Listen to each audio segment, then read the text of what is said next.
Hello again, true crime fans. We've got another mysterious case to explore. The case of Polly Klaas. Polly Klaas was born on January 3, 1981, in Fairfax, California. She lived with her parents, Mark and Eva, and her younger sister Annie. When Polly was very young, her parents divorced. Afterwards, Polly, her younger sister, and their mother moved to Petaluma, California. Mark has started a new relationship after he and Eva divorced, and Polly gets along well with her father's new partner. After her parents got divorced, Polly made a conscious effort to maintain a good relationship with both her mother and father, helping to keep the peace within the family. As a child, Polly was described as quiet and innocent. Although she had few friends and was generally shy, she excelled in theater. Polly actively participated in school plays, community musicals, and often secured lead roles.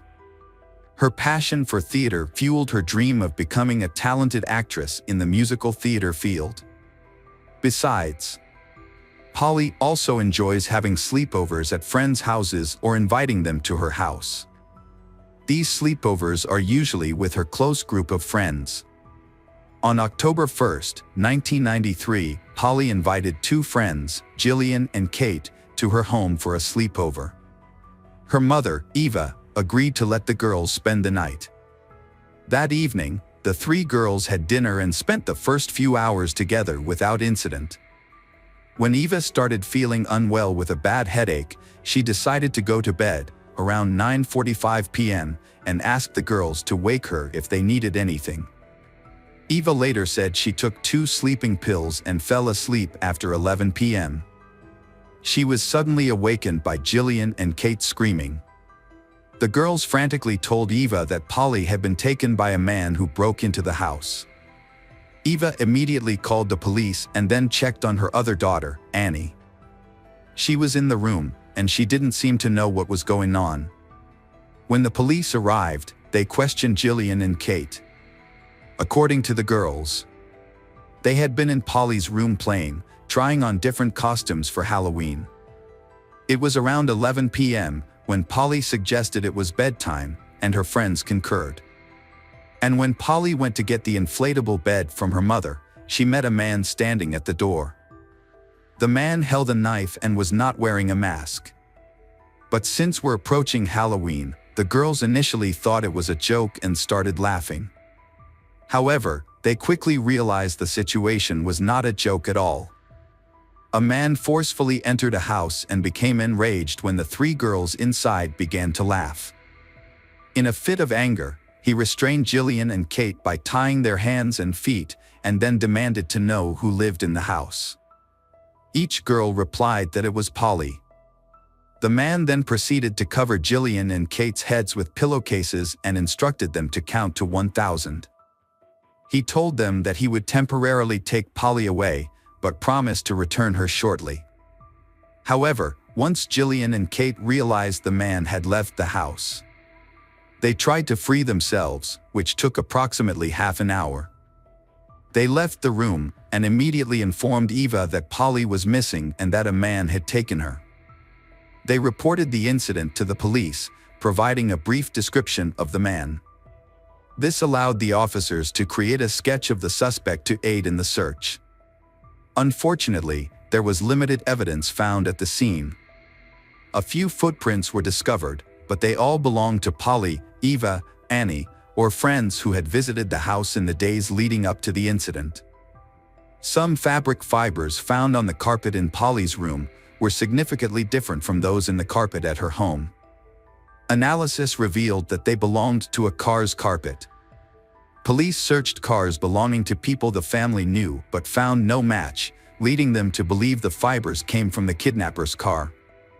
A palm print was also found, but it couldn't be matched to anyone in the databases at the time because fingerprinting and DNA technology weren't advanced enough. However, the print was saved for possible comparison to a suspect in the future. In addition to the fibers, a piece of fabric resembling silk was found in Polly's room. It appeared to have been cut from a garment with scissors and had a unique pattern. The police believed this could be a valuable piece of evidence in the future. A hair was also found, but its origin was unknown. The DNA technology weren't developed at the time prevented analysis, making it impossible to determine who the hair belonged to. The search for Polly was one of the largest in United States history at that time, with many volunteers joining in. Around 4,000 people, including police and volunteers, searched her neighborhood, vacant lots, and nearby estates for Polly.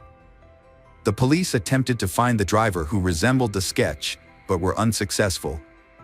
Time was of the essence, as police hoped to find Polly within 24 hours of her disappearance, after which it would be highly unlikely to find her alive.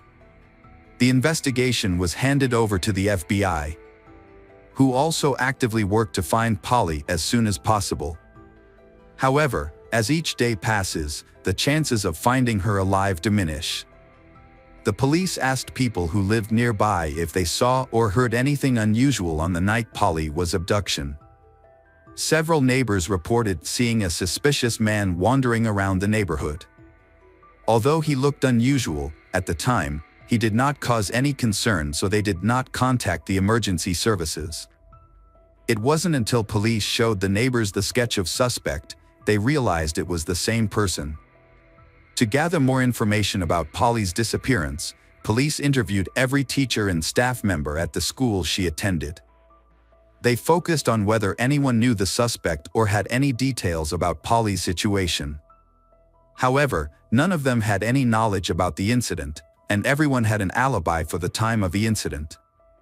Additionally, none of the school staff matched the suspect's description. In their investigation, the police went as far as comparing fibers found at Polly's home with the car mats of the school staff's vehicles. But all of them do not coincide. With each passing day, the sense of desperation among the family, the authorities, and the public grew. They feared that the kidnapper posed a threat to society. This added to the urgency for the police to solve the case. A $200,000 reward was offered for any information that could help locate Polly. The reward was sponsored by actress Winona Ryder, who also held a press conference calling on the public to pray for Polly's safe return. Also, Polly's case happened in 1993, a time when the internet was still in its early stages of development. Law enforcement agencies, including the police and the FBI, were not yet familiar with using the internet to disseminate information or search for missing persons. 3 people from California took matters into their own hands and posted information about Polly on the internet. This included a picture of Polly, a sketch of her suspected kidnapper, and a reward advertisement for any useful clues. At the time, there was no social media. But the information still managed to spread and reach approximately 25 million people in the US. FBI investigators believe that social media can play a significant role in their investigation into Polly's disappearance. Although a large number of people are following the case online, but no clues from internet users could help solve the case. Nevertheless, the campaign has attracted a large number of volunteers and several call centers have been set up to handle the volume of calls received each day.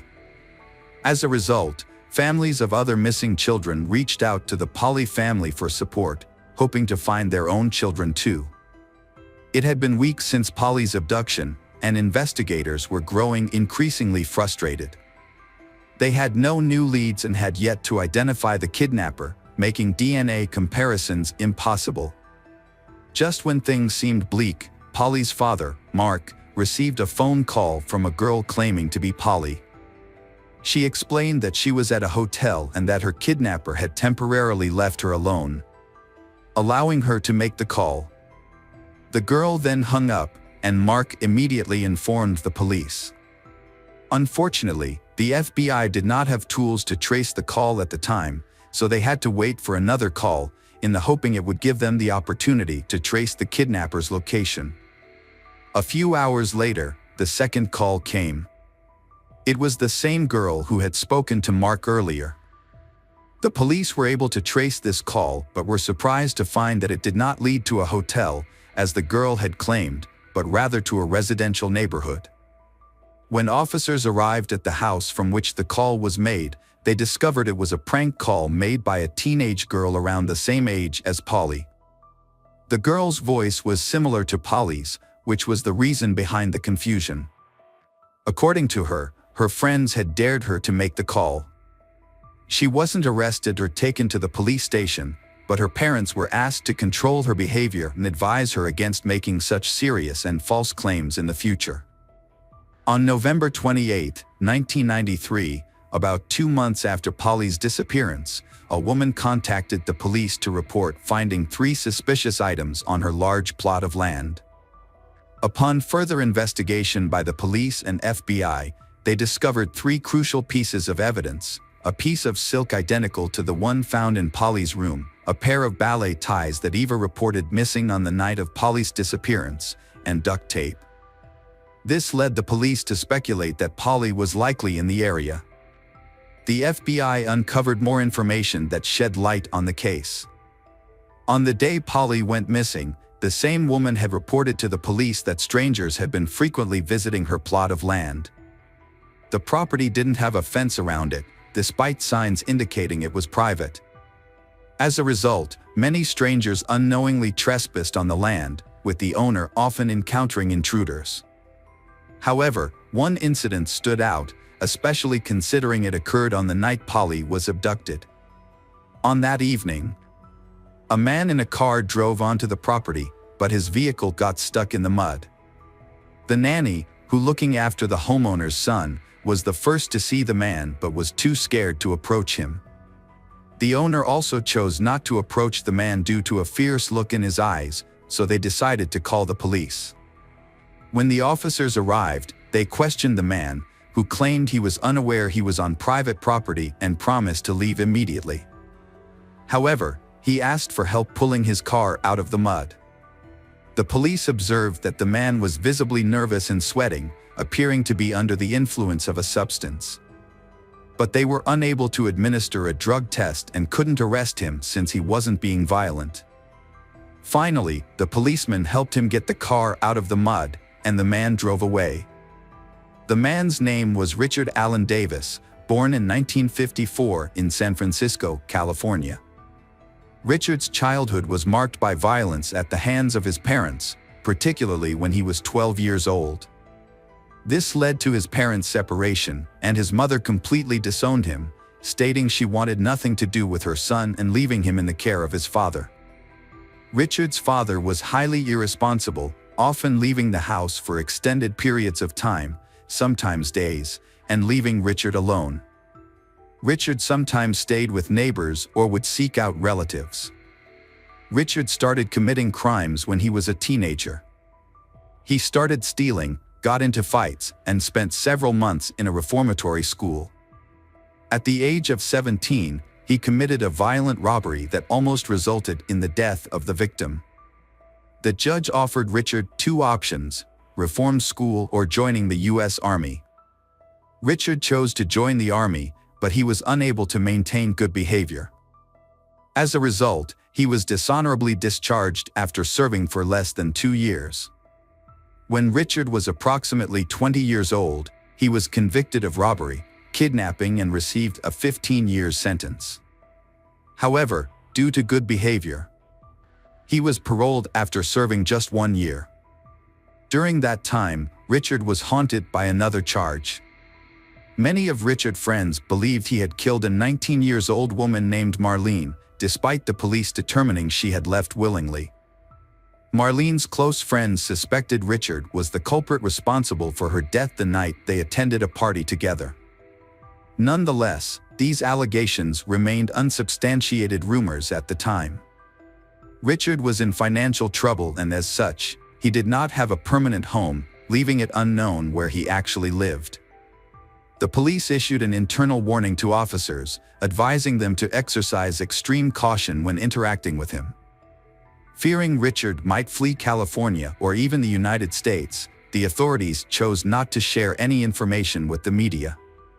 Richard was ultimately arrested on November 13, 1993. He was driving under the influence and was stopped by a police officer. A breathalyzer test was administered, which Richard failed. Richard matching the suspect's description in the Polly Klaas kidnapping case. The police carefully approached Richard and arrested him for violating his probation due to he had violated his alcohol level while driving. However, the real reason for the arrest was the kidnapping. At the police station, Richard's true identity was revealed, and he was informed that he was under arrest in connection with the Polly Klaas kidnapping case. During the interrogation, Richard initially denied the charges but ultimately confessed to the crime. Further evidence, including a palm print matching the one found at the scene and fabric fibers from his car's carpet matching those found Polly's house, supported Richard's guilt. When questioned, Polly Klaas' friends identified Richard as the kidnapper. Moreover, an identical piece of fabric was found in Richard's car and on piece of land of the woman who had called the police, providing additional evidence against him. The suspect eventually admitted to the crime after much evidence pointed to his guilt. Richard claimed that on the day of the incident, he had been using legal substances with friends and was not feeling well. Despite this, he decided to commit a burglary and drove to a neighborhood where he spotted a house with an open window. He climbed in through the window, searching for valuables, and was about to leave when he encountered Polly. She was extremely frightened, and Richard made the decision to abduct her. He put Polly in the back seat of his car and drove to a secluded area, where he sexually assaulted her. After this, he got back in the driver's seat and continued driving. Eventually, Richard's car got stuck in the mud on private property, where a woman and her babysitter saw him with Polly in the back seat. The police arrived to help him, pulling the car out of the mud. Tragically, after they assisted him, Richard drove away and strangled Polly to death. He later revealed to the police the location of her body and them to begin a search. On December 4, 1993, approximately 2 months after Polly Klaas's disappearance, her body was discovered in a grave by the side of a highway, which was dug by Richard. A forensic examination was conducted and confirmed that the cause of Polly's death was strangulation, which was consistent with Richard's previous statements. The estimated date of death was roughly consistent with the day she went missing. With this evidence, Richard went on trial for kidnapping, murder, and rape. During the trial, Richard was given the opportunity to say a few words. In his statement, he apologized to Polly's family but also made the shocking accusation that her father had been sexually abusing her. According to Richard, Polly told him that her father's actions towards her were something Richard should not have done to her.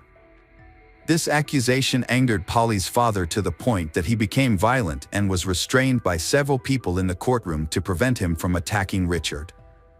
Everyone was shocked by Richard's words, mainly because he showed no remorse for his statement, and many suspected that Polly's father had abused her. Despite no evidence to prove it, Richard was found guilty of Polly Klaas kidnapping and murder on June 18, 1996, subsequently received a death sentence in August. He attempted to appeal but was unsuccessful. In 2006, Richard was found unresponsive in his cell after overdosing on pills, but was revived and returned to prison. Richard's lawyer made an unsuccessful attempt to appeal the conviction to the Supreme Court in 2009. The Supreme Court upheld Richard's death sentence, with his attorney indicating plans to file further appeals. These ongoing appeals have led to a prolonged stay on death row. It is anticipated that once the appeals process concludes, the execution will proceed. Welcome back, detectives. Let's dive into another horrible case. The case of Maria Luisa Cedeno. On July 18, 2020, Maria Luisa Cedeno checked into the Lamb Mission Inn Hotel in Manuel Antonio, located in the Punta Arenas province of Costa Rica. She was accompanied by her pet dog, Mofelda, a small dog that she treated like her daughter. On her first day, everything seemed normal. Maria Luisa spent time at the beach, enjoyed lunch at a restaurant, and had some drinks. At 4:30 p.m., Maria Luisa requested a bottle of wine, a bottle of mineral water, and 2 glasses to be brought to her room. Throughout the afternoon and evening, there was no activity from her room. On July 20th, hotel staff attempted to contact Maria Luisa but received no response. A staff member had spoken to Maria Luisa, and Maria Luisa mentioned that she was living alone after ending her relationship with her boyfriend. She expressed that she was not feeling well and was traveling with only her small dog, Mofelda. She also shared that the ongoing pandemic, which had begun several months earlier, was taking a toll on her mental health.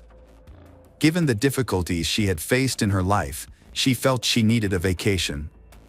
The hotel staff decided to conduct a routine room check. They found the front door locked from the inside, so they opted to check the patio door instead. This door was an emergency exit for guests with pets, allowing dogs to go outside. As they approached this exit, they found it was only partially open. When they entered, they smelled a terrible smell and saw blood stains scattered all over the room.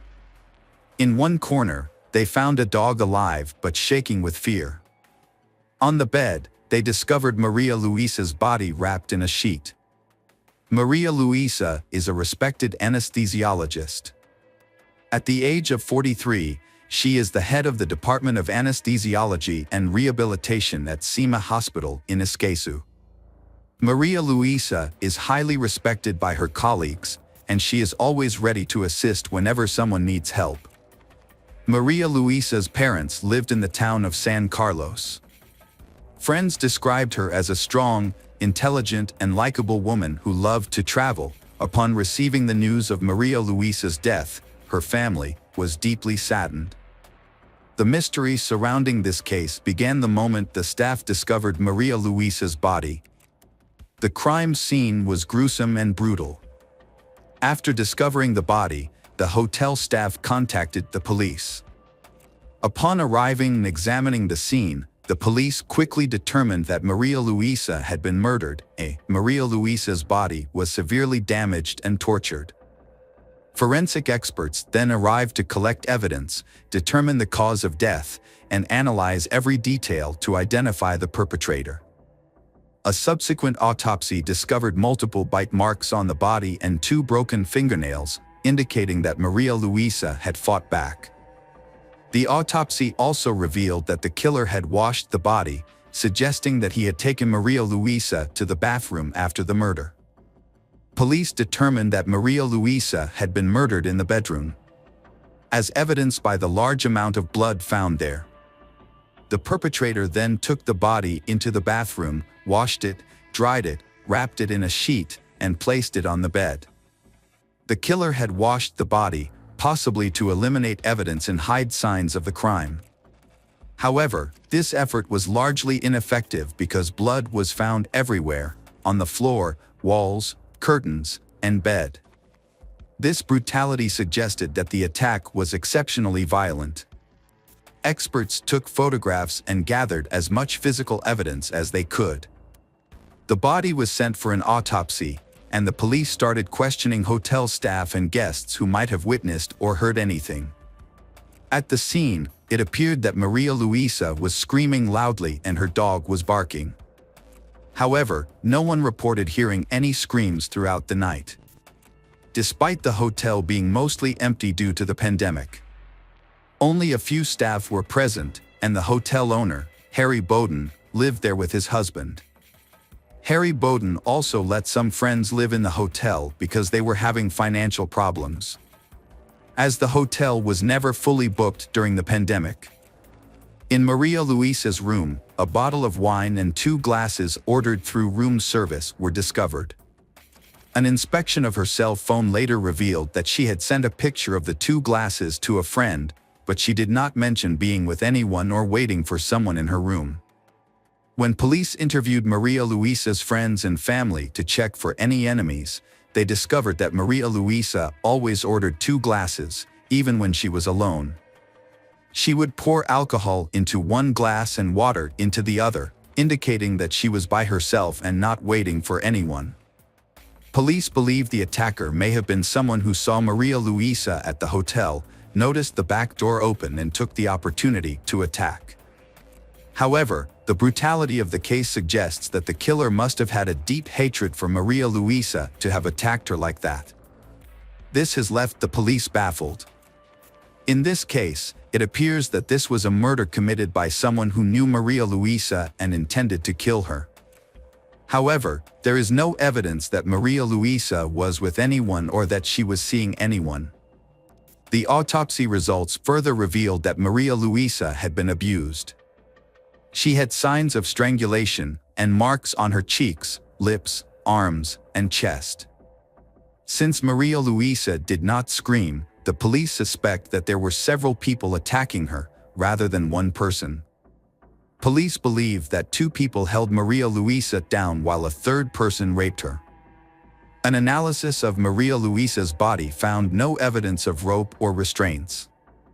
Police also speculated that the attackers may have gagged Maria Luisa by stuffing something into her mouth, allowing them to carry out the attack undetected. It didn't take long for police to find their first suspect, a man who was staying at the hotel with several fresh injuries that looked like scrapes and bruises. The man was Herrera, who worked at a nightclub in the city and was staying at the hotel at the time of the murder. Herrera was arrested. His footprints were compared to those found at the murder scene, and two of them matched Herrera's footprints, which were found on the porcelain floor in front of the bed in the bedroom. A second suspect, Luis Carlos Miranda, was arrested after a hotel security guard reported seeing him walking the hallways at night with suspect Herrera. After Herrera was taken into custody, Luis Carlos Miranda was questioned to determine if he was connected to the case. Dental tests were conducted, which revealed his dental records matched the bite marks found on Maria Luisa's body. Hotel staff reported that they saw Maria Luisa meet with Luis Carlos Miranda and Herrera on a few occasions, but these encounters were casual, with no indication that they knew each other well. They simply greeted each other and exchanged pleasantries. This casual interaction may have been due to the small number of guests in the hotel at the time. Two friends, Luis Carlos Miranda and Herrera, were staying at the hotel due to financial difficulties during the pandemic.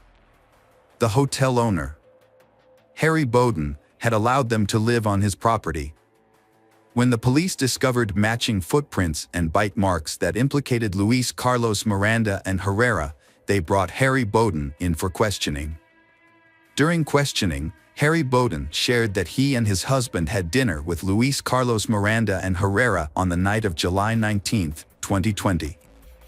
After dinner, the four men went to a private pool area. Harry Bowden explained that in exchange for their stay at the hotel, Luis Carlos Miranda worked on the hotel's marketing website, while Herrera worked as a chef and bartender. Harry Bowden and the suspects Herrera and Miranda were acquaintances and became friends over time. About a year before the murder, they began living in the hotel and began spending more time together, eating out and socializing. Meeting up led to a friendship between the four men. However, during the investigation, in August 2020, Harry Bowden cooperated with the police and gave an interview, but he was later arrested. Because his dental records matched two bite marks on Maria Luisa's body, police continued to seize the phones of all the arrested suspects and found compromising text messages between Luis Carlos Miranda and Harry Bowden. These messages, sent a few days before the incident, had Miranda inviting hotel owner Harry Bowden to have an intimate relationship with a woman while Miranda was watching the woman. Textual evidence combined with physical evidence led police to arrest three suspects to build a case. Harry Bowden's husband was the only suspect not arrested due to lack of evidence, including no matching fingerprints, text messages, or bite marks on Maria Luisa's body.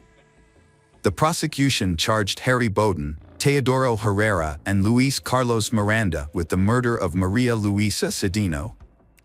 The defense team for the suspects argued that the bite mark evidence was inconclusive, suggesting none of them were involved. Before the trial, Harry Bowden's lawyer asked for house arrest, citing two reasons. First, the country's pandemic posed a danger to Harry Bowden, who is 69 years old. Second, he had just undergone knee surgery and had difficulty walking, often relying on a cane. As a result, the court approved the house arrest order, allowing Harry Bowden to return to the hotel. Although confined to the hotel grounds, he still enjoyed a lavish lifestyle, complete with servants, restaurants, and swimming pools. On September 13, 2022, the public trial of Harry Bowden, Teodoro Herrera, and Luis Carlos Miranda began, where text message evidence and dental records were presented. At that time, the prosecution had difficulty proving the involvement of Harry Bowden and Luis Carlos Miranda. Although text messages were found and bite marks were allegedly found on Maria Luisa's body, the bite marks could not prove who committed the murder. On the contrary, there was a large amount of evidence against Teodoro Herrera. A bloodstain was found, and he had superficial injuries. Furthermore, his blood was found under Maria Luisa's fingernails and on several personal items, such as a watch and a cell phone, which were in Teodoro Herrera's room at the time of the search. As a result of the trial, Teodoro Herrera was sentenced to 50 years in prison for murder and rape. In contrast, Harry Bowden and Luis Carlos Miranda were declared innocent due to insufficient physical evidence linking them to the crimes. Although the case was resolved, Maria Luisa Cedino's family, satisfied with Teodoro Herrera's verdict, was not satisfied with the acquittal of Harry Bowden and Luis Carlos Miranda. Welcome back, mystery lovers. Today's case is going to keep you on the edge of your seat. The case of Summer Baldwin. Summer Baldwin is a young girl born in 1976 in Washington. She is known for her friendly, kind, and open personality. A good student with many friends, Summer dreams of becoming an actress after graduating from high school. However, that dream did not come true. After enrolling in community college, Summer had difficulty in studying at university. At the invitation of her friends, she decided to move to Lubbock, Texas, to change her life and seek new opportunities. Summer's life began to decline. She gradually became addicted to alcohol and illegal drugs without seeking help from her family. Her addiction got worse over time, leading to her losing her job and associating with people with criminal records. Her dream of becoming an actress was shattered. She eventually had to work as a prostitute to support herself. Meanwhile, Summer's parents, unaware of their daughter's problems and believing she was living a successful life, were devastated when they received news of her tragic death in September 2005. There is little information about Summer's friends or where she frequented. However, there is one important piece of information to note. Just a few months before her death, Summer was a key witness in a major federal counterfeiting case. This suggests that her murder may have been gang-related and possibly premeditated. This attracted the attention of the Federal Bureau of Investigation, FBI, which placed the investigation under close scrutiny. The police began their investigation and summoned the first suspects. The police first summoned Rebecca, Summer Baldwin's best friend, for questioning. Rebecca shed some light on Summer's work and revealed some information about Summer's boyfriends. One of them was aggressive when he tried to hold her hand, and kept following her even after they broke up, so that man became the main suspect in the case. However, the police arrested this man and brought him to the police station. But he completely denied his involvement in the case. He seemed genuinely surprised and saddened by the news of Summer's death. Moreover, he had a solid alibi for the night before the tragedy. He had been involved in a bar fight because he was drunk and had to spend the night in a cell with another prisoner. Therefore, the police had to release him. Marguerite, another friend of Summer's, provided vital information to the investigation. She met Summer the night before the murder and they had a conversation. They met on September 11th in the parking lot of a convenience store. A red van pulled up to the store, and a young man of Latino appearance got out of the van and entered the store. At that point, Summer got out of the passenger seat and greeted Marguerite. She told Marguerite that the man was a customer of hers, and that it was the second time she had seen him recently. After the man exited the store, he got into the driver's seat, and Summer got back into the van. Marguerite did not remember which direction the van went, nor where the couple was headed for their date. She also said she had never seen the man before and assumed he was not local.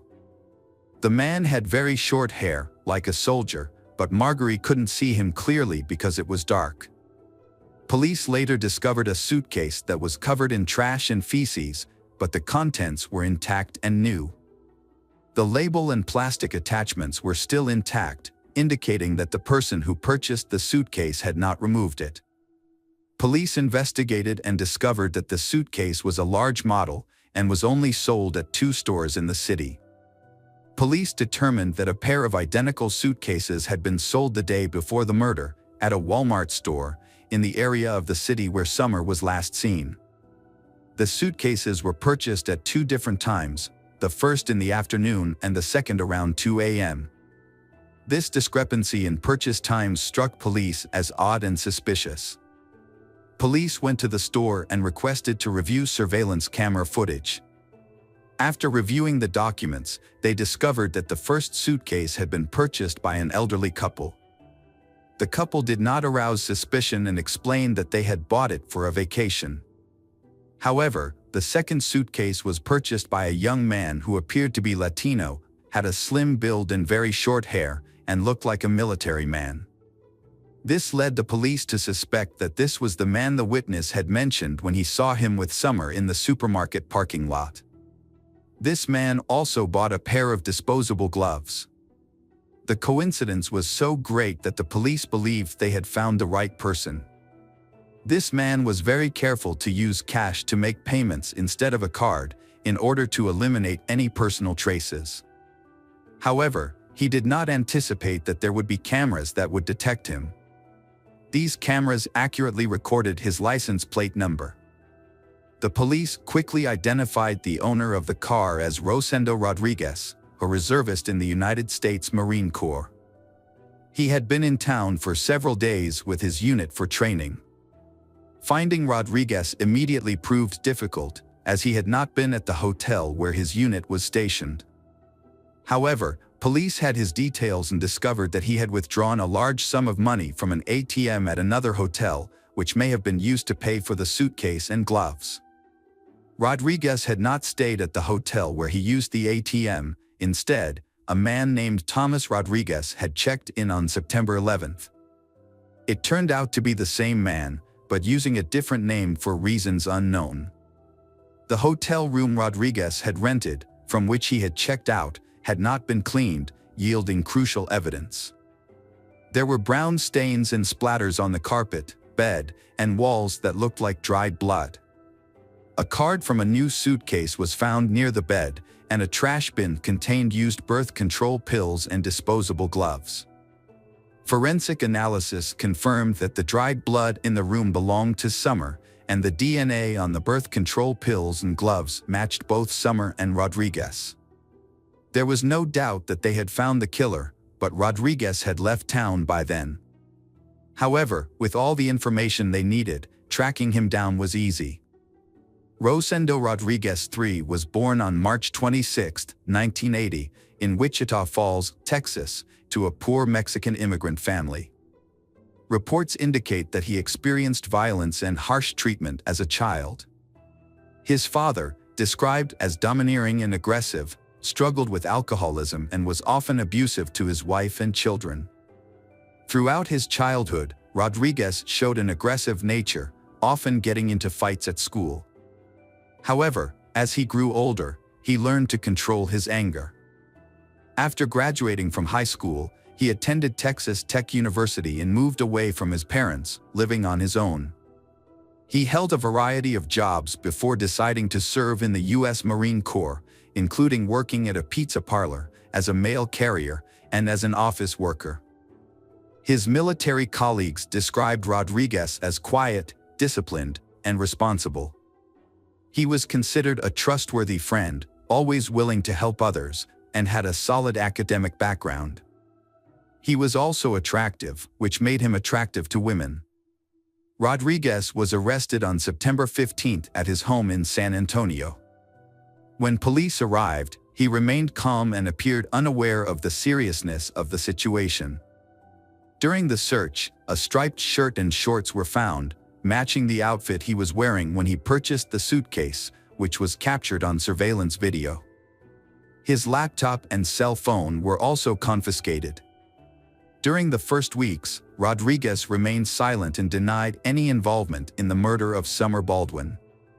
However, the evidence against him was overwhelming, so, on the advice of his lawyer, he began to tell his version of the story, which differed greatly from the scenario set up by forensic experts. Initially, Rodriguez explained that he had accidentally checked into a different hotel than his teammates. He only knew the name of the hotel chain where they would be staying. And after checking in, he realized that the others were staying in a different location. He decided not to move because the military leadership said it was unnecessary. However, he did not explain why he checked into a room under a different name. On the morning of September 10th, Rodriguez rented a van to make it easier to move. That evening, while walking around the city, he said he ran into Summer Baldwin. According to his account, he saw a blonde woman sitting on a bench by the side of the road, covering her face with her hands as if she were crying. Curious and concerned, he stopped to check if she was okay and needed help. They began chatting, she calmed down, and then they went to his hotel room, where they talked and had a few drinks. In his testimony, they were not intimate. The next morning, Rodriguez drove her home, but they agreed to meet in the evening. He picked her up at the same location around 9 p.m. and went to a supermarket where Summer met her friend Marjorie. They then returned to the hotel, where Rodriguez said there was consensual intimacy between them. However, Rodriguez later said that Summer became aggressive and demanded money, which surprised him because he did not realize he was seeing a prostitute. And Summer's demand for money made him feel threatened. He disarmed her and punched her in the face, causing her nose to bleed. Rodriguez claimed that he had no intention of harming Summer and that his actions were in self-defense. However, just a few minutes later, Summer collapsed on the bed, convulsing and foaming at the mouth. Rodriguez said that he tried to help her, but was unable to perform CPR due to the blood and foam on her face. After a minute, Summer stopped breathing and Rodriguez realized that she was dead. He became panicked and took several actions to cover up the incident. Rodriguez went to a nearby store, bought a suitcase and gloves, then returned to the hotel, put Summer's body in the suitcase and threw it in the trash. He knew that the suitcase would be taken to the landfill the next morning. Rodriguez then checked out of the hotel, returned the rental car and drove home to San Antonio, trying to pretend that nothing had happened. However, investigators found several inconsistencies in Rodriguez's testimony that suggested he had lied.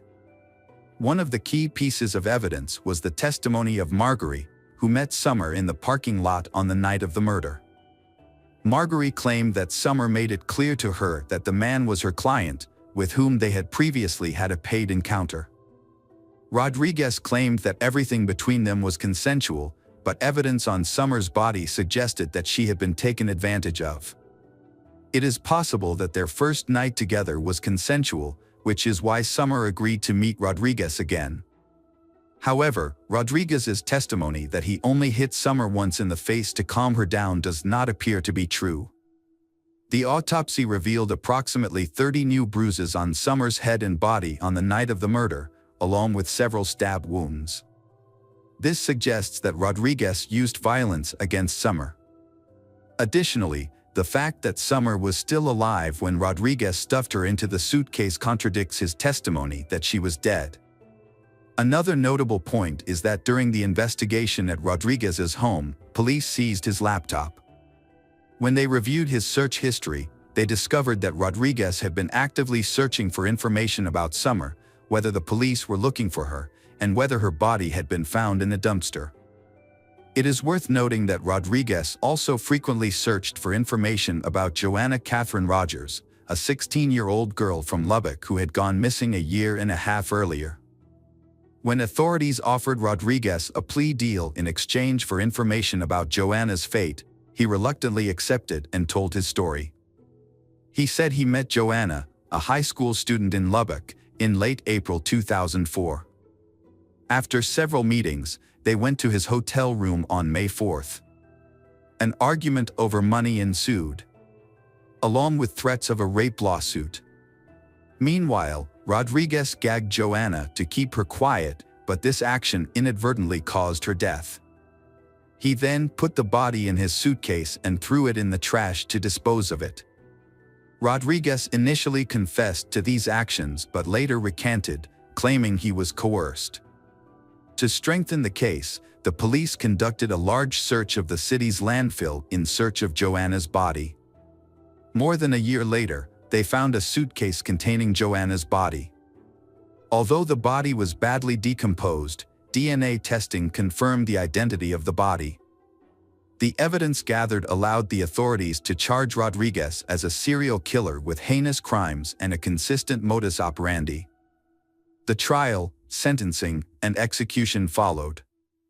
Despite the overwhelming evidence of guilt and the severity of the case, Rodriguez continued to hope to avoid the death penalty until the very end. However, the court made a different decision due to newly discovered information. The victim, Summer Baldwin, was 3 months pregnant at the time of her death. This aggravating factor led to the court finding Rodriguez guilty of first-degree murder and sentencing him to death by lethal injection. Rodriguez and his attorney appealed several times, but were all rejected. On March 27, 2018, nearly 10 years after his conviction, Rosendo Rodriguez was executed at the Huntsville prison in Texas. It was the 4th execution in Texas and the 7th in the United States in 2018. Hi everyone, thanks for returning. Let's unravel another perplexing mystery. The case of Graciela Garcia. Graciela Garcia was born on October 6, 1971, in Mexico. Her family was working class and they hoped to provide a better future for their children. As a result, her parents decided to move to the United States and eventually settled in Hermiston, Oregon. Graciela was too young to remember the hardships of the move. She attended Umatilla High School, a low-cost school where 66% of the student body was Hispanic. Graciela made friends easily and stood out with her outgoing. She later studied business at Blue Mountain College. However, since she was young, she has had a passion for hairdressing and has had the goal of owning her own hair salon. With passion and hard work, Graciela believed that her plans could come true with the right approach. By February 2006, she had become the owner of Carr's Beauty Salon. Thanks to her talent and charisma, she quickly became famous in society. Moreover, her professional image also contributed to the prestige of the salon. She is passionate about her work and has a deep understanding of new beauty trends. Thanks to that, she always has a loyal customer base. Some of her customers have become close friends and are often invited to her home. She is respected and loved by everyone in town. Her private life is also filled with joy and happiness. She was pursued by many men when she was young, but she only loved one. That man became her first love. They have 2 beautiful daughters, Annabelle and Gabriella, often called Gabby. However, that love did not last long. The man left the family. It seems that his feelings for her faded over time. Despite becoming a single mother, she did not feel hopeless. Instead, she focused on self-improvement and pursued a degree in cosmetology. After her divorce, Graciela met Romero Sanchez, a regular customer at the beauty salon where she worked. At first, their relationship was just a friendship. However, Romero later asked Graciela out, and she accepted. Gradually, their relationship became closer and deeper. However, When Graciela introduced Romero to her family, they felt uncomfortable because of his cold and distant attitude. Annabelle and Gabby, Graciela's two daughters, tried many times to connect with Romero, but he did not respond. Graciela's children were confused by such behavior, but they attributed it to personality differences. Graciela's partner seemed to be a strange and unapproachable person, which puzzled the people around her. They could not believe that a woman as full of life and fun as her could be so passionately in love with such a dry person. However, they still respected her decision. When Graciela announced her upcoming marriage, everyone showed their support and shared her joy. Especially Annabelle and Gabby, they wanted to see her happy and loved. On the wedding day, guests also noticed Romero's arrogance and conceit. Some thought he seemed too jealous when trying to steal all the bride's attention.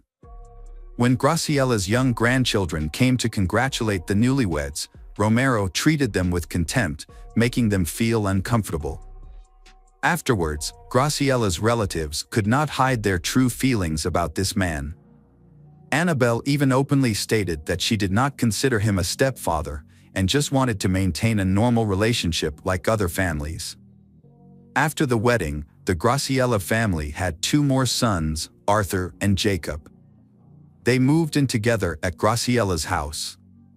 Graciela's youngest son, Jacob, noticed that Romero began to act as if he were the sole owner of the house.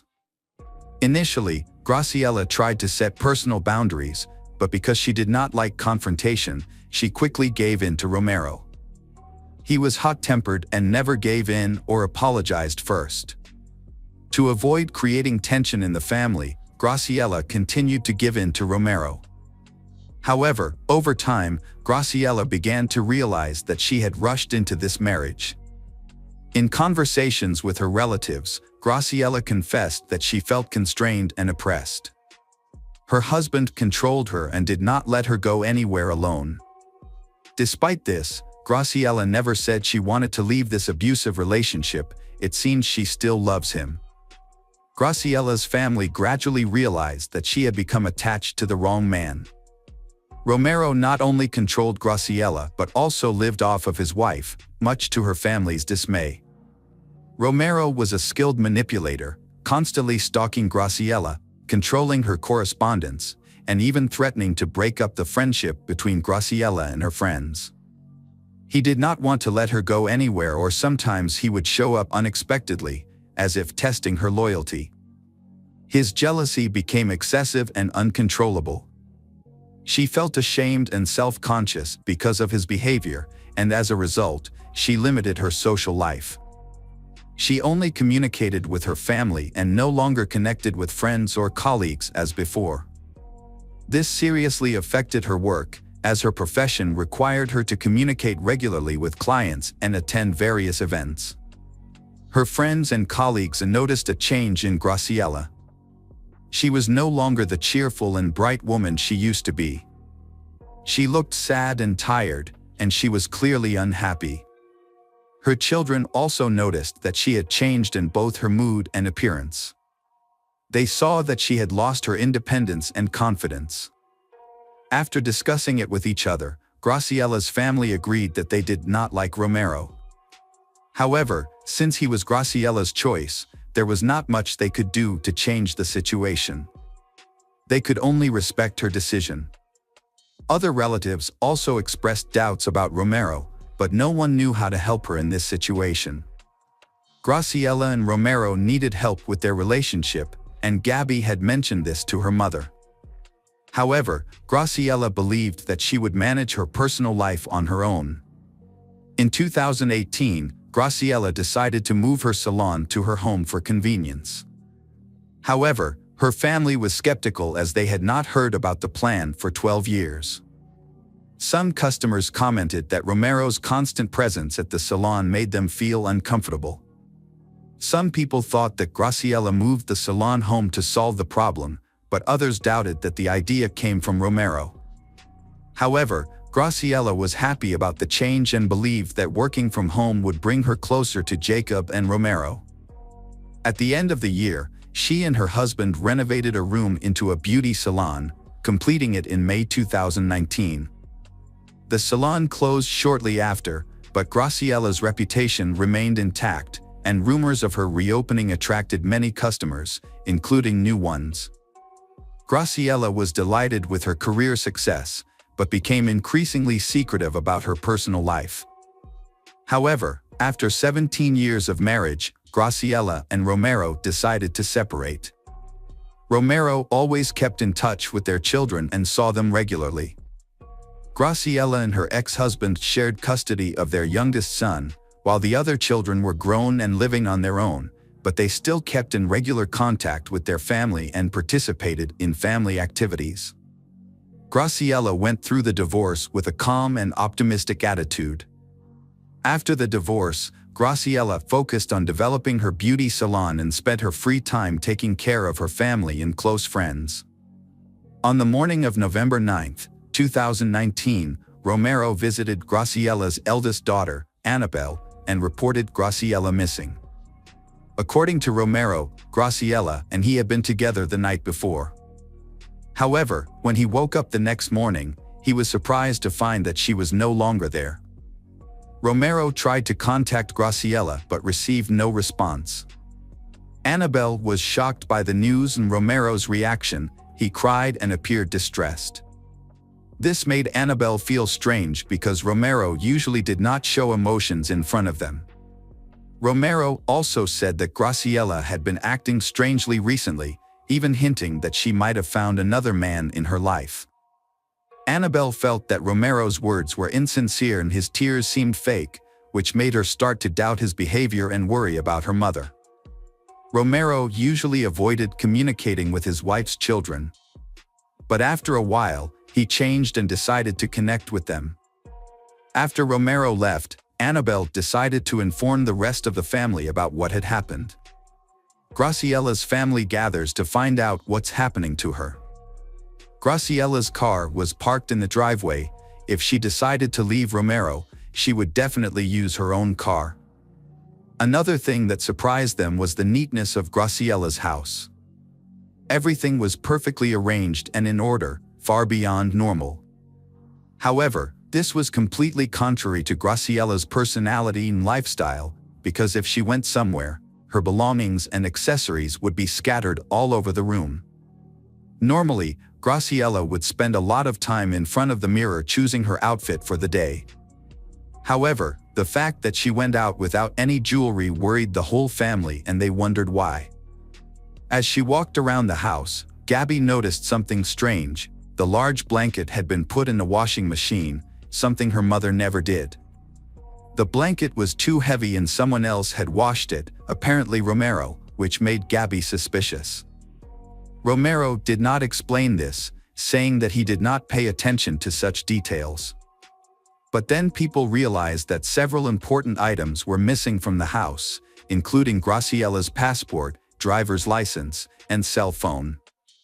This raised further suspicions about Romero's actions. On November 11th, Annabelle contacted law enforcement at the police station and discovered something surprising. Although Romero had known about his wife's disappearance since the 9th or possibly earlier, he had not notified the police. Therefore, Annabelle was the first to file a missing persons report to her mother. Another incident raised concerns about Graciella's safety. She asked Gabby to pick her up, but even though Gabby said it would take some time because of the distance, Graciella continued to ask. Gabby was surprised by this unexpected request for help. Graciella explained that everything was fine and that her request was just a result of an argument with Romero. When they met, Graciella appeared relaxed, smiling and asking her daughter not to worry. She believed that arguments between lovers were just a form of renewal in their relationship. However, after they broke up, Gabby remained uneasy and became increasingly worried about her mother. The investigation began after Annabelle contacted the police. This caused the relationship between Graciella's family and Romero to deteriorate. Romero seemed angry that Graciella's family had notified law enforcement about her disappearance. Romero gave an official statement about his wife's disappearance. He said that Graciela either wanted to be alone or that she had moved in with another man and would be back soon. That was his answer every time someone asked. However, the police did not ignore this report. Officers launched an investigation into the missing Graciela's disappearance, considering the possibility that she may have been a victim of a crime. They started by searching her house, where her relatives reported that only a few personal items were missing, without finding any other suspicious signs. The investigation expanded include interviews with her children, Romero, and other close family members, including her ex-husband. However, no useful information was gathered from these interviews.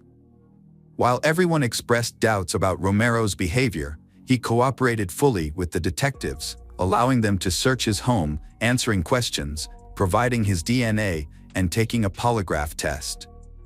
Despite this cooperation, there was insufficient evidence to prove his involvement in the case. Further investigation revealed that Graciela's phone last sent a signal near a bridge in Washington on November 9 at 12:30 p.m. After that, her phone was turned off. Her bank accounts and social media accounts showed no activity, suggesting that she had not accessed since her disappearance. Hundreds of witnesses were questioned, and all the places she regularly visited were checked, but no one had any information about her whereabouts.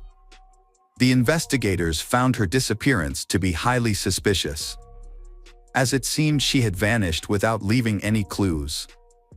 For months into the investigation, the Hermiston Police Department announced that they had found no reliable information about Graciela's last whereabouts.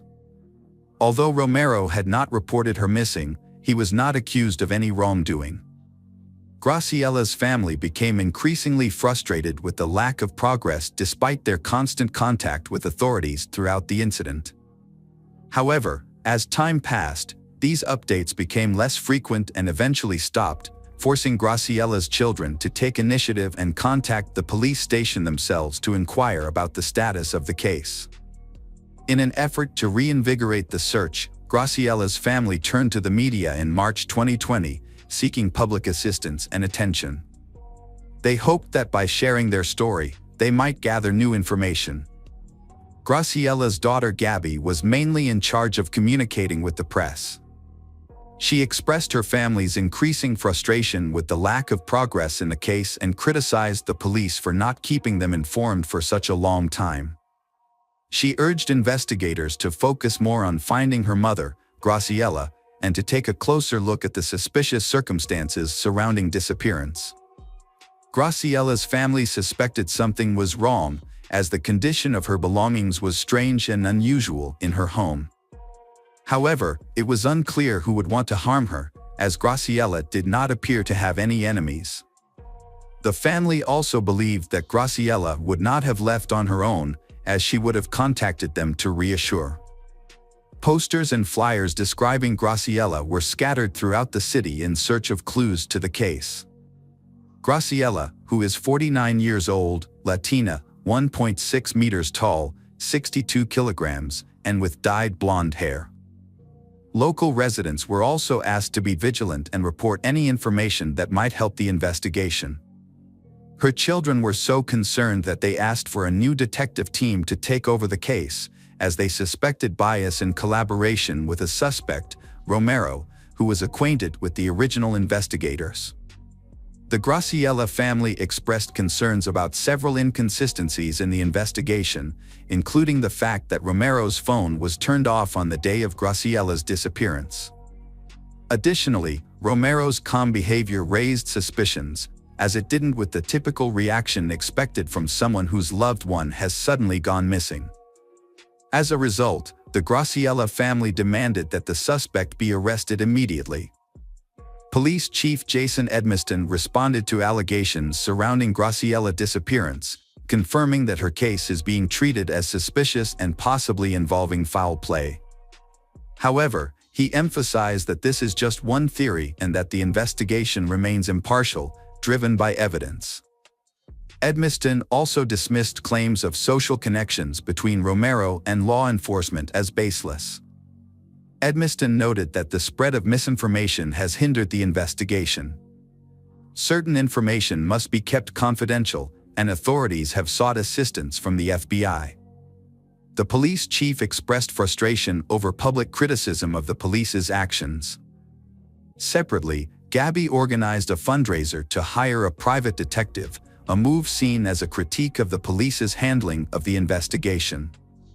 This perceived criticism suggested that the police were not doing enough to find Graciela.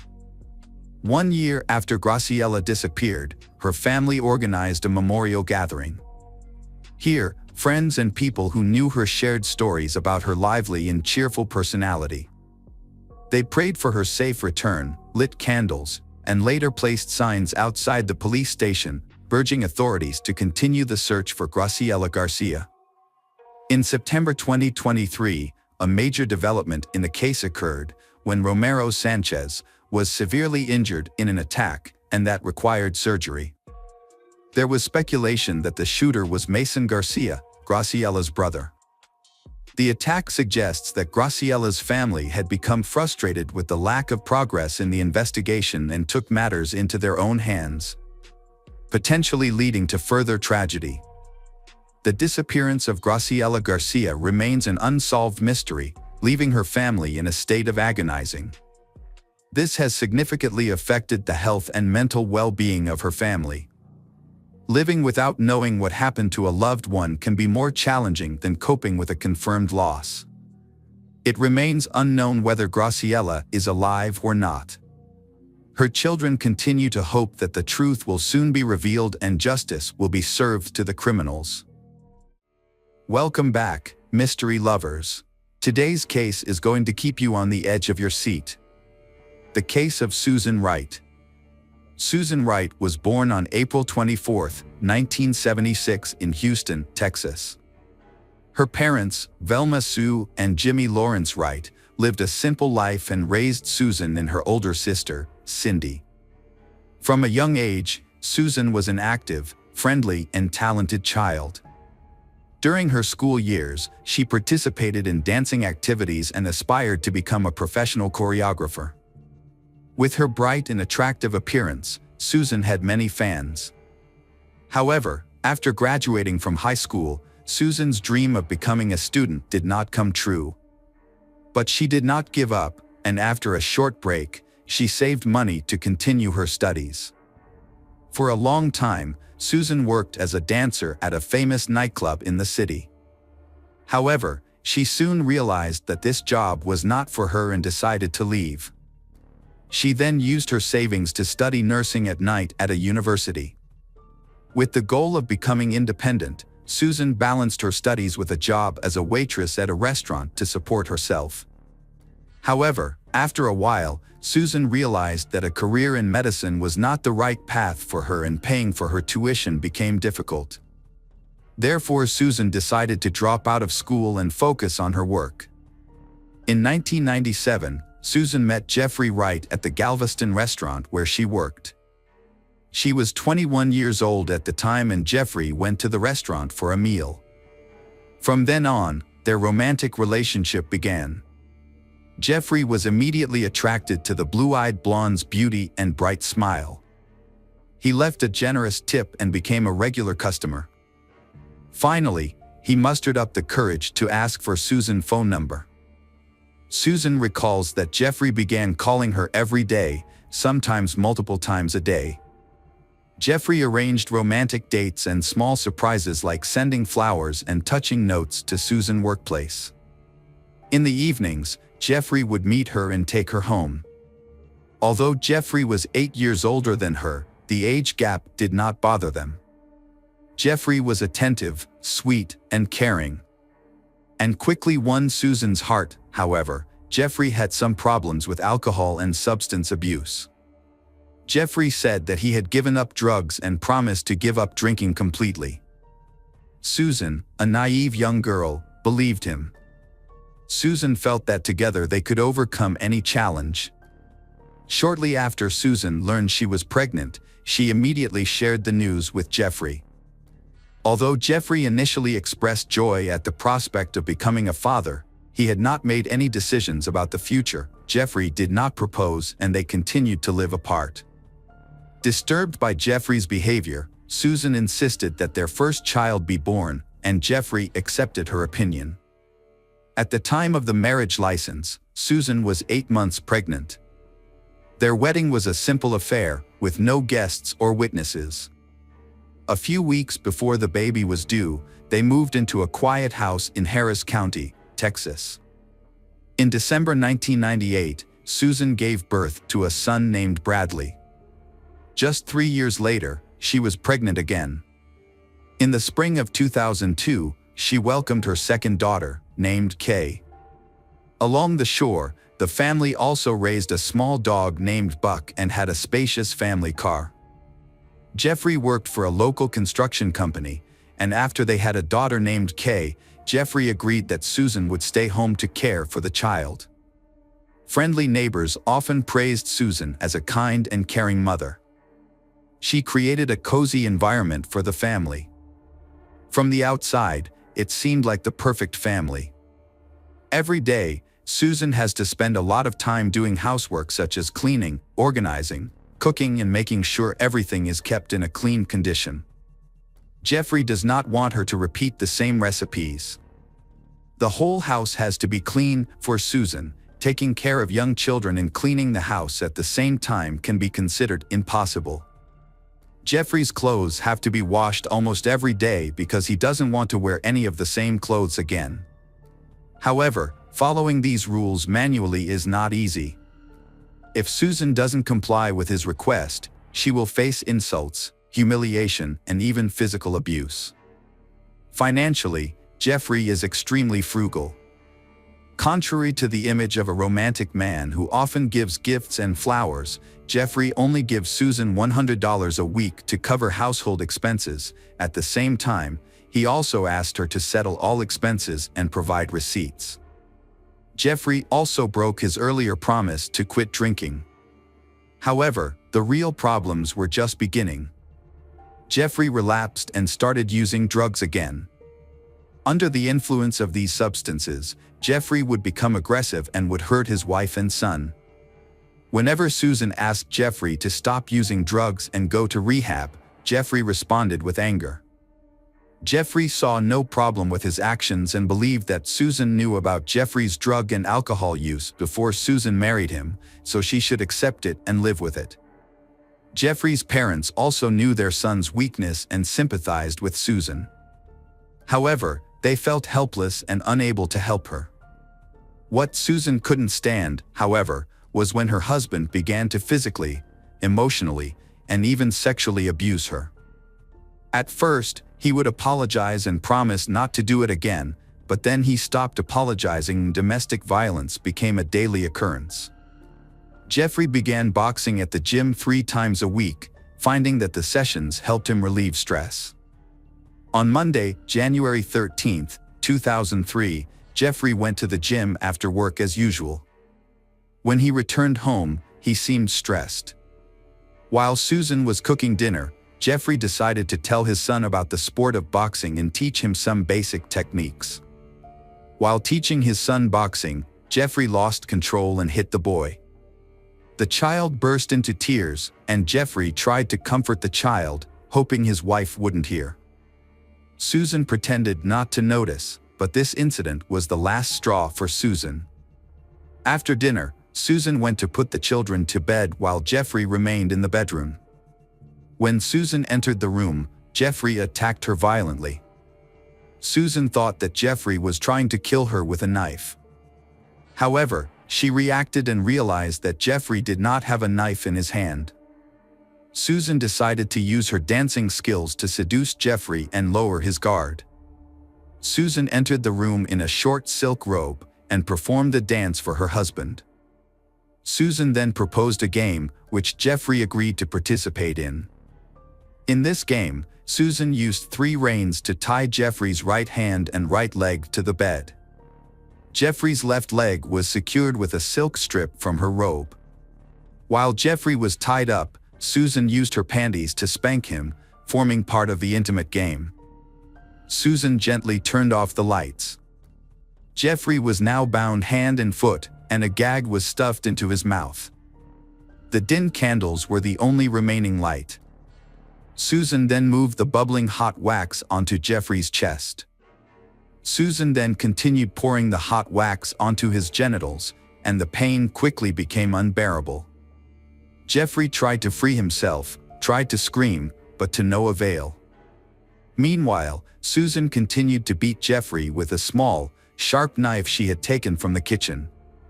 Susan started at the groin area, moving up and down, cutting Jeffrey's genitals, legs, stomach, chest, arms, neck, and face. At first, Susan moved slowly, complaining loudly with each slash, recounting the insults, humiliations, and abuse she had endured. Then Susan began to cry and stabbed faster and faster. Her actions showed that Susan was in a state of extreme despair and emotional turmoil. Susan could not stop even when Jeffrey showed no signs of life. Susan sat by the bed next to Jeffrey's body. However, after a few hours, Susan realized that the bedroom was covered in blood and she had to clean it up before morning. Susan carefully watched the window, making sure no neighbors were watching. At this point, Susan saw a hole in the backyard, which Jeffrey had dug over the weekend to build a fountain. Susan quickly moved Jeffrey's body from the bedroom to the yard, using a garden wheelbarrow to move it. Susan decided that the pool would be Jeffrey's final resting place. After calming down, Susan spent the rest of the day, before dawn, cleaning up the evidence of the attack. Susan had to wash the blood off the floors, walls, and carpets. The carpets had large stains that could not be removed. Susan added bleach to the stains, hoping that the chemicals would erase any traces of what had happened in the room. That morning, Susan called her husband's family in Austin, Texas, sobbing. Susan told them that her husband Jeffrey, while drinking and using drugs, had attacked Susan and their young son. Jeffrey then destroyed the house, spilling a bottle of bleach on the carpet before leaving, declaring that Jeffrey did not want to continue the marriage. When Jeffrey's parents heard that Jeffrey had been beating their son, they were shocked. They knew Jeffrey wasn't perfect, and they felt sorry for Susan. They offered to let Susan and the children stay at their house for a while, but Susan refused. Instead, Susan said she would file a police report and tell them everything that had happened in the family. Then, when Jeffrey suddenly went missing, Jeffrey's mother, Mrs. Wright, went to the police station to report the incident. Susan said Jeffrey had been violent towards Susan and the children. As a result, Susan had to file for a restraining order, which meant that Jeffrey would not be allowed near Susan and the children. When Susan filed for the restraining order, Susan presented evidence of her injuries, such as bruises and cuts on her arms. Susan said the injuries were caused by Jeffrey during a fight when he hit her with a key. Susan's children were also victims, especially Bradley, who was hit by his father and had minor bruises on his face. At first glance, the story told by Susan seemed plausible. Jeffrey, under the influence of alcohol and drugs, attacked Susan and her young son, after which Jeffrey became frightened and ran away. But over time, Jeffrey stopped communicating. And Jeffrey fled without taking his belongings, papers, and even his cell phone from home. Jeffrey did not go to work or to his parents' house, and none of his friends or neighbors saw Jeffrey. It was as if he had disappeared into thin air. Susan's situation is not optimistic, as she finds it unbearable to be in the house where Susan murdered Jeffrey and buried his body in the yard. Susan begins to feel as if Jeffrey is still alive and about to rise from the grave to take revenge. Susan is on the verge of going crazy, and their dog Buck keeps barking and trying to dig up the burial site. On January 17th, after dropping her children off at school, Susan went to her mother Velma's house. Her mother learned about the incident and asked Susan, "You killed your husband, didn't you?"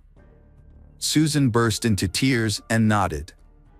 Susan confessed what had happened and revealed where Susan had hidden Jeffrey's body, saying she didn't know what to do next. On her mother's advice, Susan contacted attorney Neil Davis the next day and confessed that Susan had killed her husband. Attorney Davis worked out a solution and thought carefully about possible scenarios. On January 19th, Neil Davis called the Harris County District Attorney's office and reported that Susan Wright had killed her husband Jeffrey and buried his body in the backyard. Susan Wright was ready to give a statement to the police. On January 24, 2003, Susan voluntarily went to the police and stated that she would give a full confession.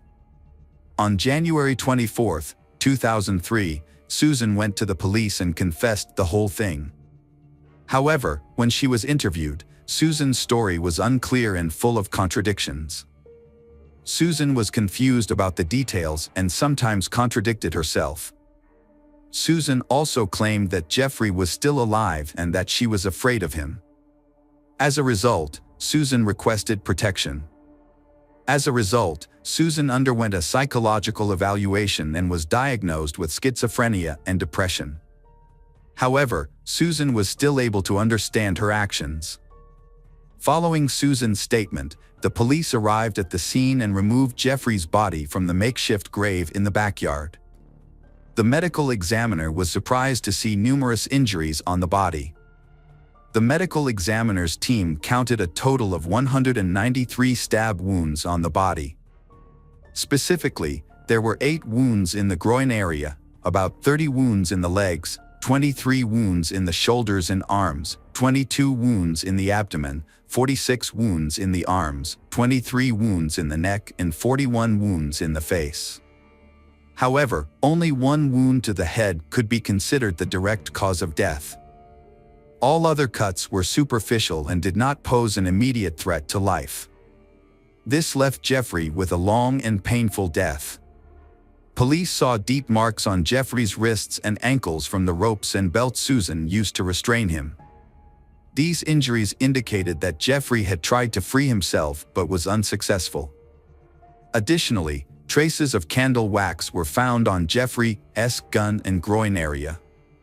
Susan claimed that it was an accident as her husband accidentally turned a burning candle on himself, but police believe the hot wax was more likely a form of torture inflicted on Jeffrey to cause pain.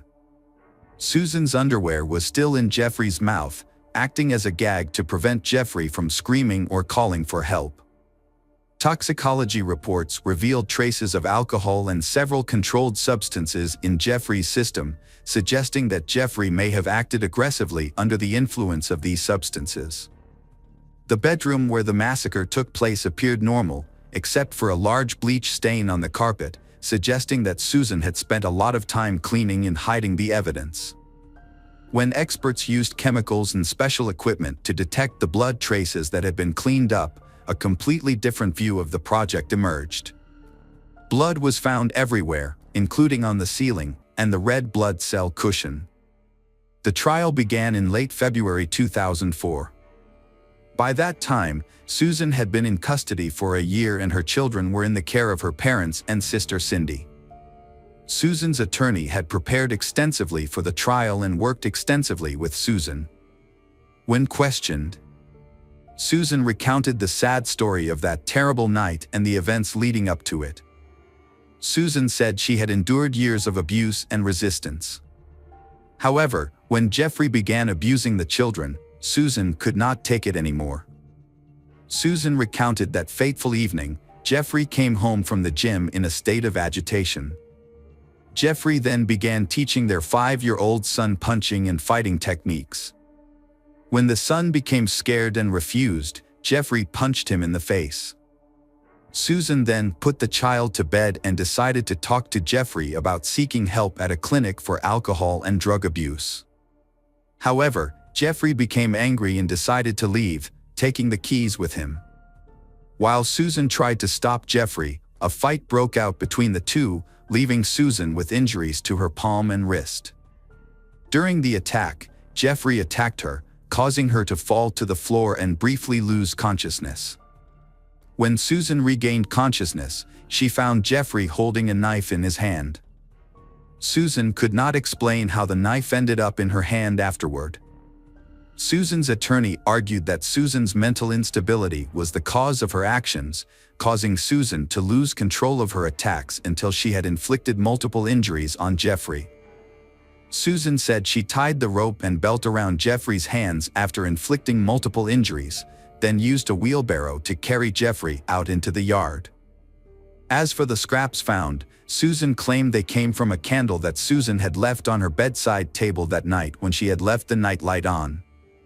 Susan could not explain why her underwear appeared in Jeffrey's mouth. The prosecution's argument and conclusion were more convincing and reasonable. Experts demonstrated that the deep wounds and abrasions on Jeffrey's wrists and ankles were inflicted while he was still alive, indicating that the binding was part of an intimate game that Susan used to lure Jeffrey into a trap. Therefore, it was reasonable that Susan's underwear had replaced the gag in Jeffrey's mouth. Furthermore, all of the wounds were inflicted at a certain angle, as if Susan were on top of Jeffrey's body, sitting on him, rather than in the midst of a struggle, which would have resulted in a different type of injury. All of the cuts were made from the front while Jeffrey was lying on his back and firmly immobilized. The question remains whether Susan planned Jeffrey's death. The prosecution claims that Susan planned the whole thing in hopes of receiving a large insurance payout. The case was widely publicized as Susan was dubbed the blue-eyed butcher or the blonde meat grinder by the press. Jeffrey's relatives demanded the harshest punishment for Susan. At first, people asked for a life sentence for Susan.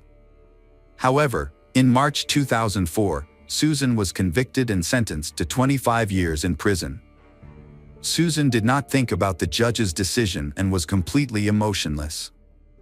A year later, Susan's attorneys attempted to appeal the conviction, but it was denied. With new developments and a reduced sentence in 2008, Susan and her defense team filed another appeal. This time, a new witness testimony significantly affected the outcome of the case. Misty McKell, wife of former NFL champion Steve McKell, had a close relationship with Jeffrey Wright in the mid-1990s and was even engaged to Jeffrey for a year. However, Misty McKell shared horrific experiences of being physically and mentally abused by Jeffrey, causing her to abandon plans for marriage and end the relationship permanently. After considering Misty McKell's testimony, Susan's sentence was reduced to 20 years. In 2014, when she was 38 years old, Susan was eligible for parole once but was denied. Susan was also denied a second time in July 2017. Finally, after 16 years in prison, Susan was released in the winter of 2020 when she was 44 years old. Susan Wright's case was widely covered in the media and aired on the U.S. national television network Court TV. The story was later made into several popular television documentaries, including 48 Hours Mystery and The Secret Lives of Stepford Wives. In 2012, the feature film Blue-Eyed Butcher was released, starring actress Sarah Paxton as Susan Wright.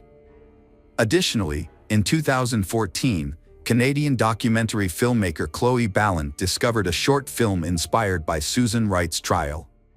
Hi everyone, thanks for returning. Let's unravel another perplexing mystery. The case of Channin Starbuck. Channin was born on April 19, 1969, in Anderson, Indiana. She was the youngest child in her family and grew up with two older brothers. However, her life changed dramatically when her parents divorced and remarried, giving her more siblings. From a young age, Channin dreamed of having a large and loving family of her own. She often participated in church activities and had a deep faith, which reinforced her dream. Channin grew up in a simple and friendly environment. She had a passion for painting and won many awards. When she was 20, she met Klaas Starbuck, a 25-year-old man. They met at a party in Florida, where Channin had moved with her family when she was a child. Klaas Starbuck, originally from Alaska, came to Florida during his vacation. During their first meeting, Channin learned a lot about Klaas, including that he had attended a diesel mechanic school in Colorado after high school. He then returned home to work on the Trans-Alaska Pipeline and was financially stable. However, Channon also learned that Clay was married and had 2 children from that marriage. Despite this, she was not discouraged by his complicated past. Instead, she saw it as a positive thing, believing that it gave him valuable experience for his married life.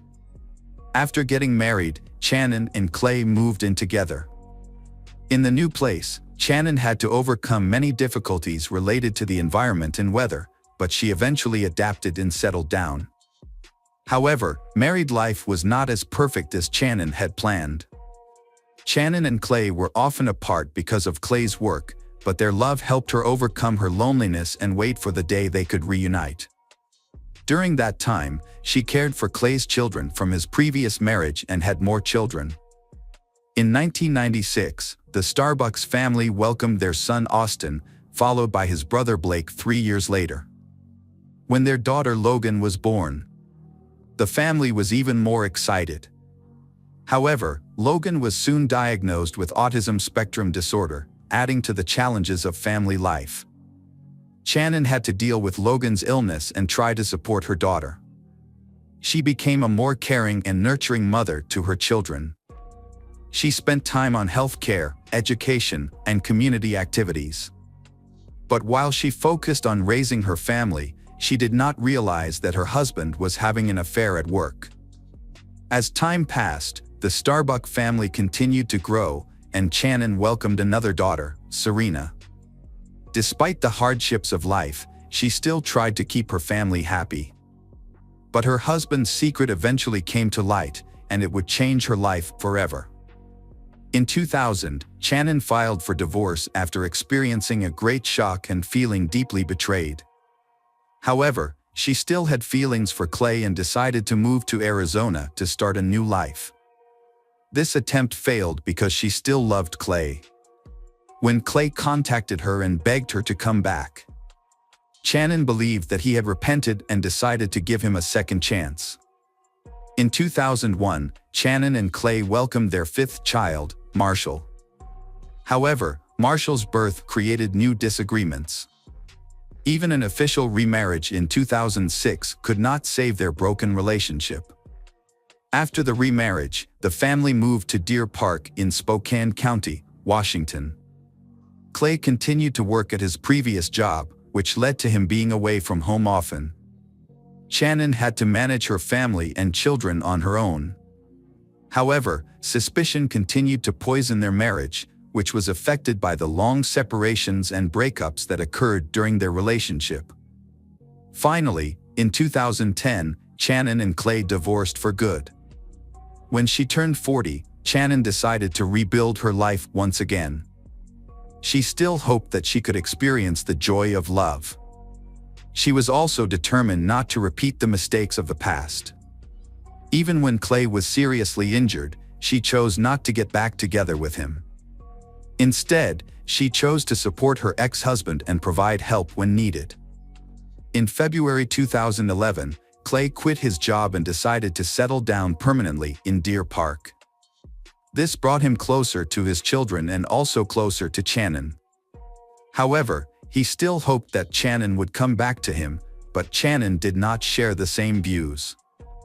After finding freedom, Channon enjoyed her new life. Austin and Blake then moved in with their father, and they were happy to be away from their mother's constant supervision. Channon found a part-time job and enrolled in a dental assistant course after her divorce. She had to take care of her family and provide for her children, especially when her ex-husband stopped paying child support due to illness. However, she still had another man to support her in case of emergency. Her children often stayed with this man every Wednesday and on the 2nd and 4th weekends of the month. After completing the course and receiving her certificate, Channon was proud and began to pursue a new dream. She created a profile on a dating website, hoping to meet a man who was worthy and could help her forget her past. She still regretted spending so many years with Clay, a man who did not appreciate her. However, one morning in December 2011, her dream was suddenly ended. On December 2, 2011, the police were notified that Shannon was unreachable. Her ex-husband, Klaas Starbuck, was the first to report.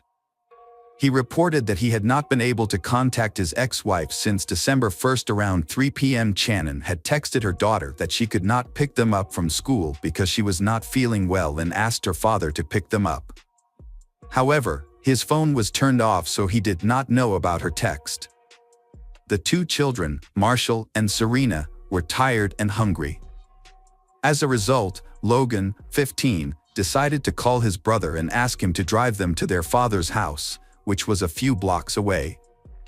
When they arrived, Austin said he had not been able to contact his mother either. She may have turned off her phone to rest and recover. Austin took the children to Clay's house. Clay was not expecting them but was very happy to see his children again. After the divorce, the older children lived with him, while the three youngest children lived with their mother. So the father decided to enjoy his time with his children and not bother Shannon. On December 2, Clay drove the children to school and went to Shannon's house. However, the front door was locked and the blinds were drawn. Since he did not have a spare key, he could not enter the house. Clay then sent a text message saying that if Shannon did not show up by 7 p.m., he would contact law enforcement. Time passed without Clay receiving a response from Shannon, so he went to the police and reported the situation. Two sheriffs went to the address provided but did not see anything suspicious and returned. The sheriff suggested waiting another day, and if she had not contacted him by then, he should return. Frustrated, Clay went home and waited for news. The next day, Clay went to the police station again. This time, the police told him that he was not the only one reported missing. A friend and Shannon's mother were also unable to contact her. This did not fit her personality. This time, the police took a more serious approach to the case. Many of Shannon's relatives began to worry. After receiving the necessary permission, the police returned to Shannon's house to investigate. When they arrived, the police broke the lock and entered. Initially, they saw no signs of forced entry or robbery. Everything seemed to be in its place. However, when they entered Shannon's bedroom, they discovered an unexpected detail: a broken statue. Then came the horrifying scenes. Shannon, 42, was found lying on her back on the floor of her bedroom in a provocative pose. On her stomach was an erotic massage tool. She had hoped for a better future, but fate did not give her the chance to fulfill her dream. Shannon's body was covered in bruises and scratches. The medical examiner's report showed that some of the injuries on her body were caused by a stun gun. There was also evidence that her body had been moved. Shannon's cause of death was strangulation. It was the detective's job to figure out Shannon's last hours and find the culprit. The police realized that Shannon Starbuck had not only disappeared but had also been brutally murdered. Her room looked as if it had been turned upside down. The bed was unmade, the blankets and sheets were missing, and the mattress cover was stained red. Shannon's cell phone and diary were on the dresser. Forensic experts focused on this room and examined all surfaces for fingerprints. Some surfaces had been wiped clean, but they found 12 latent fingerprints on the massager and the bathroom mirror. They also found many other traces in common areas for DNA analysis. Experts took samples from under Shannon's fingernails on her face and neck. Detectives suspect that Shannon was killed after she left the bathroom, then placed on the bed, and finally dragged to the floor. It is worth noting that the removed bed sheets were found in the washing machine, possibly intended to destroy evidence. The detectives needed to gather information about Shannon and her lifestyle. So, after the ex-husband calmed down, they questioned him.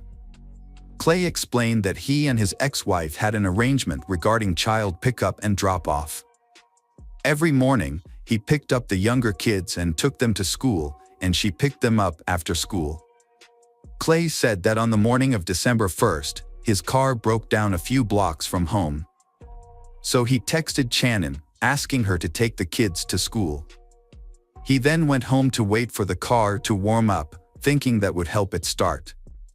Around 11 a.m., he tried to restart the car but was unsuccessful. He gave up and went back inside to take a nap. During that time, his cell phone battery died. To back up his claim, he showed his correspondence with his ex-wife. At first, everything made sense.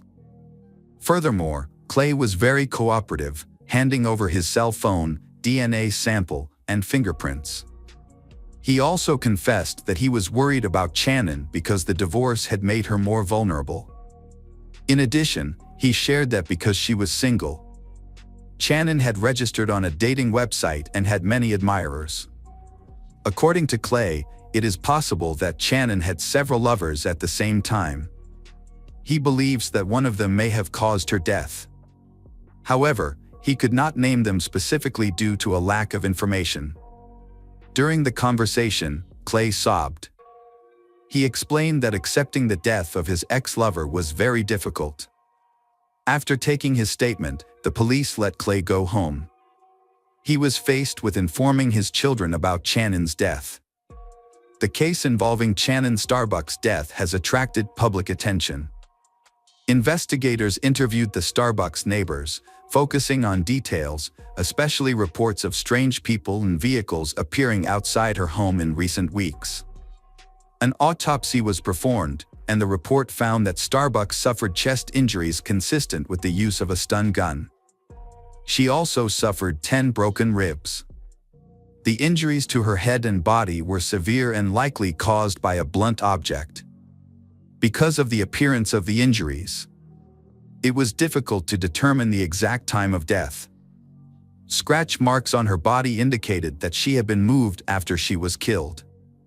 The medical examiner's report indicated that a soft object was used to strangle her, possibly a hand, a towel, or a sheet. A key clue in the case came from the body samples collected, including the DNA of a man, suggesting that the suspect may have been a close acquaintance of hers. Shannon's family hopes the police will quickly find the culprit. Shannon's ex-husband, Clay Starbuck, has cooperated fully with the investigation. He underwent a physical examination to look for any signs of injury on his body, but none were found. As detectives speculated that the culprit may have been injured during the struggle, there was no evidence of that. Shannon's two sons, Austin, 21, and Blake, 18, were also examined. Austin had old cuts on his hands, but he explained that these cuts were from his job at a window factory. In conversations with the two brothers, detectives established some important facts. They learned that their mother often dated men after the divorce, which made them unhappy. The brothers also said they had seen intimate photos on their mother's laptop, which led them to suspect that their mother may have been murdered by a lover. However, it was clear that they both loved their mother and were deeply saddened by her passing. Nonetheless, they did not agree with the changes in her life. In a later interview, Clay was more specific. He said Shannon caused discord in the family when he was away on business. She often met other men, and he even suspected that Marshall might not be his son. However, he still loved Marshall like his own son. He did not agree with some of Shannon's actions, especially the fact that she often brought the children to his house when she went on dates. However, investigators gained a personal view of Shannon and her family after speaking with him, her children, and her relatives and friends. After the investigation, detectives had a complete picture of Shannon in her life. The kindness and concern of those who attended Shannon's funeral on December 10, 2011, showed that she was an intelligent and sincere person. She was buried in a cemetery in Orlando. Investigators quickly searched for the killer after the incident attracted public attention. The suspect at that time was her ex-husband, Clay Starbuck. Police needed to verify his alibi to eliminate him as a suspect. When the first fingerprint results came back, detectives discovered that the fingerprints did not match any at the scene. Therefore, the police needed to gather more information about Clay Starbuck. They also took samples from his cell phone, laptop, and personal diary. At the same time, they also considered the possibility that other people were involved in the murder. After a thorough examination of Starbuck's cell phone, detectives added several names to the suspect list. One of them was someone Channon had connected with through a dating site. They discovered that a man named Tom Walker had scheduled a date with Channon on December 5th, a few hours before her death. They also discovered that Tom and Channon had been chatting openly and exchanging photos. Tom had asked Channon to pose for a photo with an adult toy, but she refused. Interestingly, Channon's body was later found in the exact pose Tom had mentioned. Tom was found within an hour and immediately became a suspect. He explained his activities on the day of Channon's death, which was confirmed by co-workers and surveillance cameras. John Wilson then scheduled a date with Channon on December 1st. It was clear from their correspondence that he was not looking for a serious relationship. However, the truth is that John Wilson used a fake name. His real name is John Kinlawn, who works in a completely different field and is married, so he had to keep it a secret. On the day of the incident, John Kinlawn postponed his morning meeting with Channon until later, citing a headache. In the end, the appointment did not take place. After his DNA sample was taken, he was released. His alibi was confirmed, even though his deception was revealed to his family. The investigation continued, and investigators uncovered some important evidence. When they searched Channon's phone, they asked the carrier for more information and discovered something significant. At 9:18 a.m. on December 1st, a 911 call was made from Channon's phone, but someone had deleted it from the call history. Thanks to a request from emergency services, investigators were able to retrieve the call. However, the call contained only crying and other noises before it was abruptly cut off. Investigators also discovered that after the initial call was unsuccessful, emergency services attempted to call back, but the call went to voicemail. GPS data from Channon's cell phone pinpointed her location at home on the day of her death.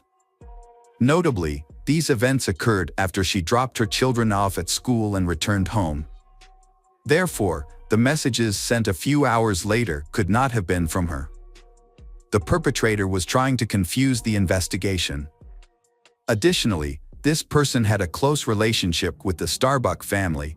For example, he used a nickname for their youngest son in his correspondence. Upon closer examination of the information, Clay's statements became even more suspicious. He had a motive to end his ex-wife's life because he could not accept the reality of the divorce. Moreover, he had the perfect opportunity to do this because he knew her daily routine. To clarify the suspicion, the authorities decided to track Clay's car route again, this time using street surveillance camera recordings. The results showed that Clay's car was not broken down as he had claimed. Simultaneously, the results of a second DNA analysis from Channon's body matched exactly with Clay's sample.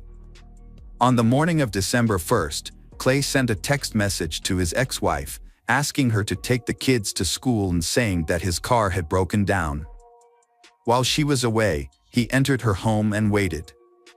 During this time, he accessed her laptop and found personal correspondence that made him jealous and angry. When Channon returned home, a heated argument ensued that ended in violence. This explains why she was found in an unusual position. This may have been an act of revenge for her newly gained freedom. Clay then stayed at the house and impersonated Channon in text messages. It seems that he had long intended to harm his ex-wife. The words of a friend of Channon's took on new meaning for detectives. In one conversation, the friend mentioned that Clay and Channon's relationship was not normal. Channon confessed that she was fed up with Clay's constant control and criticism. She was afraid of divorce because she feared that he might one day hurt her. Between June and November 2011, Shannon contacted the police several times, accusing her ex-husband of stalking her. She felt unsafe even in her own home and therefore did not trust anyone with a key. She eventually managed to obtain a restraining order against Clay, so their communication was limited to text messages. A careful examination of Shannon's diary makes it clear that she was not only afraid of her ex-husband but also believed that he was turning the children against her. Clay fabricated lewd stories and portrayed her as promiscuous. The children's reaction to their father's arrest on February 6, 2012, is therefore not surprising. They refused to believe his involvement. The children were unfazed by the fact that a tracking program was found on Shannon's laptop and a hard drive labeled Shannon's desktop was found in Clay's home, along with printed correspondence. The older children doubted the authenticity of the DNA analysis, believing that the accusations against their father were unfounded and that the case was fabricated. However, the views of law enforcement and other relatives were different. The prosecution was convinced of Clay's guilt, relying on a large amount of physical and testimonial evidence. In June 2013, justice prevailed, and Clay Starbuck was convicted of first-degree murder with aggravating circumstances and disrespect for human remains. He was sentenced to life in prison without the possibility of parole. In 2015, Clay's attorney filed an appeal of the sentence, but it was denied. To this day, Clay remains behind bars at the Airway Heights Correctional Facility in Spokane County. Shannon's loved ones mourn her sudden passing, but their hearts are even more broken by the thought that her children sided with their father. He was so obsessed with his ex-wife that, in his quest for revenge, he forgot the consequences, leaving his children orphaned. Hello friends, welcome to our channel. Today we're going to take a look at another horrible case with you. The case of Timothy Jones Jr. As a child, Timothy witnessed hardships in his family. His mother suffered from schizophrenia, and her mental health gradually declined. Eventually, she had to leave home to receive constant care. When Timothy was 20, his father moved with him to his grandmother's house. There, Timothy faced domestic violence, substance abuse, and alcohol abuse. Despite his difficult upbringing, Timothy showed an aptitude for mathematics and computer engineering. He could solve problems easily and take apart and reassemble computers to make them run faster. However, things changed when Timothy reached his teens. At age 10, he began hearing voices in his head. By middle school, he was using drugs and drinking excessively. At age 15, he suffered a traumatic brain injury in a car accident that affected the frontal lobe of his brain, the area that controls impulses and is associated with mental illness. After the accident, Timothy exhibited unusual behavior and was very irritable. He felt jealous of his father and believed that anyone who had a relationship with him was causing his father to neglect him. Over time, Timothy believed that his father did not love him and feared being abandoned. Although his intelligence developed, his emotional development was affected, causing him to have a childlike mentality and lack of empathy. After graduating from high school, Timothy Jones Jr. dreamed of joining the United States Navy. His intelligence helped him to study there, but he lacked athletic ability and discipline. He lasted only a few weeks of training and often cried out of frustration. He had difficulty keeping up with the rigorous requirements, which led to depression and a drug test that revealed substance abuse, resulting in his expulsion. In 2000, Timothy began associating with people involved in bad activities. Police found him in possession of illegal narcotics and writing checks in his father's name. The police forced Timothy's father to control his son or face arrest himself. In 2001, Timothy Jones Jr. was sent to a work camp in an Illinois state prison for a year. When he was released, he seemed to have changed, with religion becoming the main driving force in his life. Timothy met Amber while they were both working at an amusement park in Chicago. After a while, in 2004, he invited her to his church. Within weeks, they decided to marry, in keeping with the church's expectation of immediate marriage. Amber was 19 and Timothy was 22. However, Amber soon learned about the strictness of the church. Women were not allowed to cut their hair, wear pants, wear makeup, or wear jewelry. Additionally, Timothy believed that women should submit to their husbands and bear children. Timothy was very religious and devoted to the church. Although many advised him not to take the Bible literally, he persisted. They soon had 3 children, Mara, Elias, and Nathan, each born a year apart. As their family grew, they moved to Mississippi. There, Timothy graduated with highest honors from State University, earning a degree in computer science and engineering. Timothy Jones Jr. was building a family while working multiple jobs, and his family was extremely proud of him. With a promising future, Tim was truly a talented man, and everything seemed to be going well for him. He had secured a job at Intel as a computer chip manufacturer, which his wife, Amber, saw as an opportunity for a better life. After living in student housing in Mississippi, they dreamed of a larger home to raise their 3 children and even considered hiring a nanny. However, things did not go as planned. Timothy bought an old mobile home on a dirt road in Red Bank because he dreamed of living on a farm.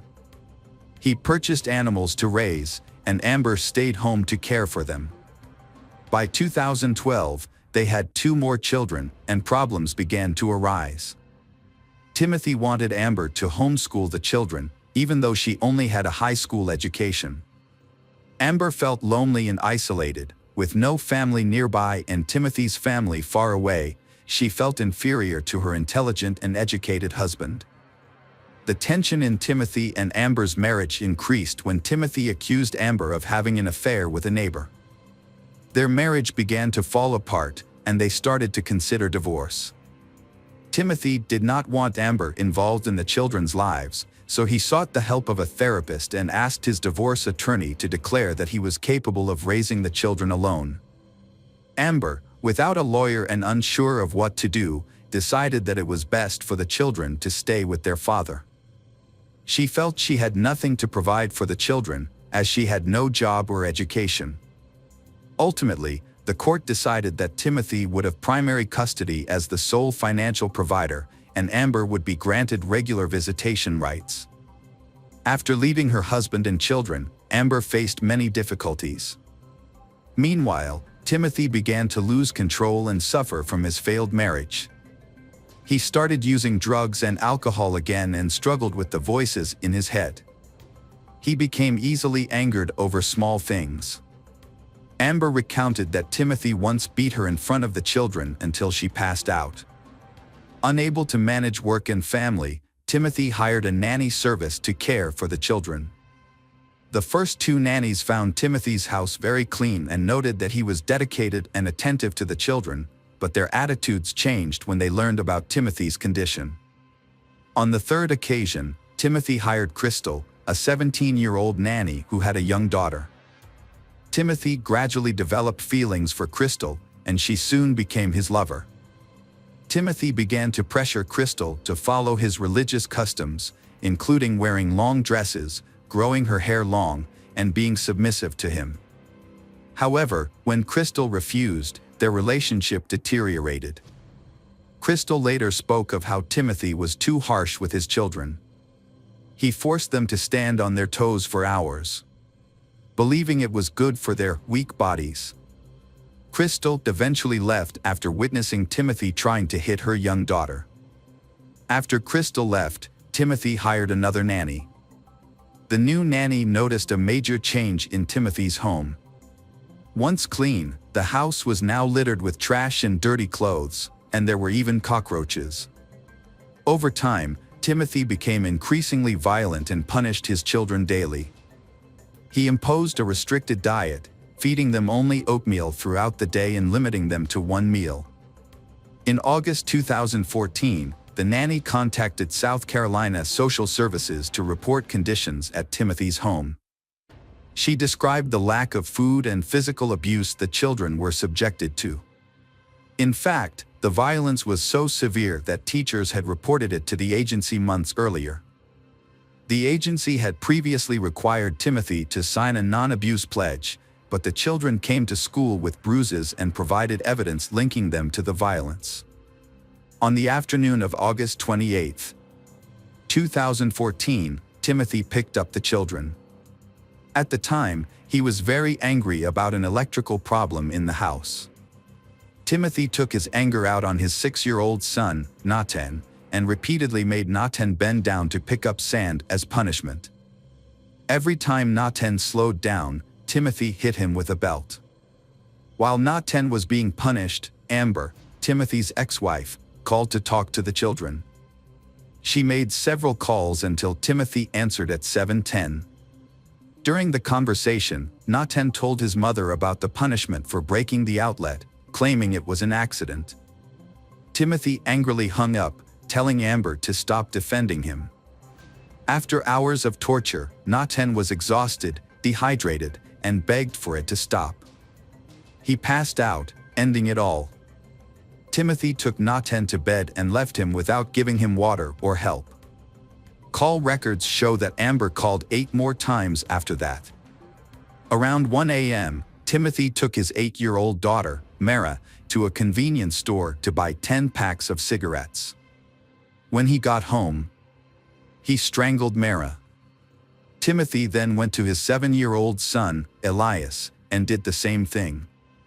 He then unbuckled his belt and strangled Gabriel, 2, and Elaine, 1, until they stopped breathing.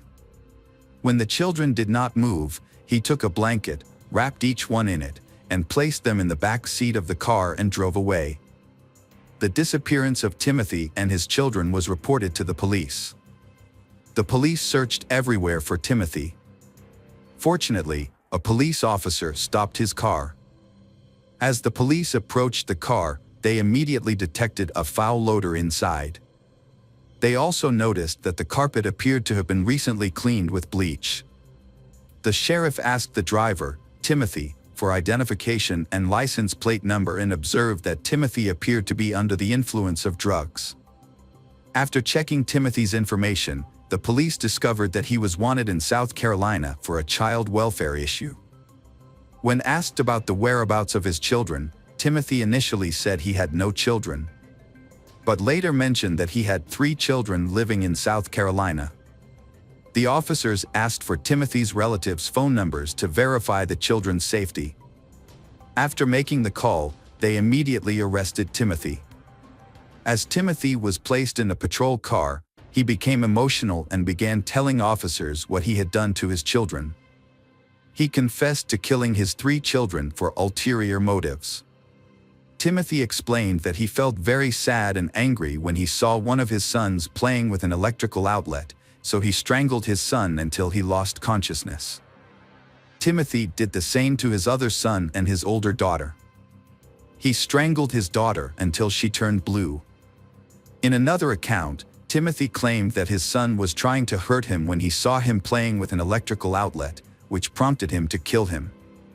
In one recording, investigators heard a discussion about Timothy Jones Jr. subjecting his 6-year-old son, Nathan, to hours of punishment.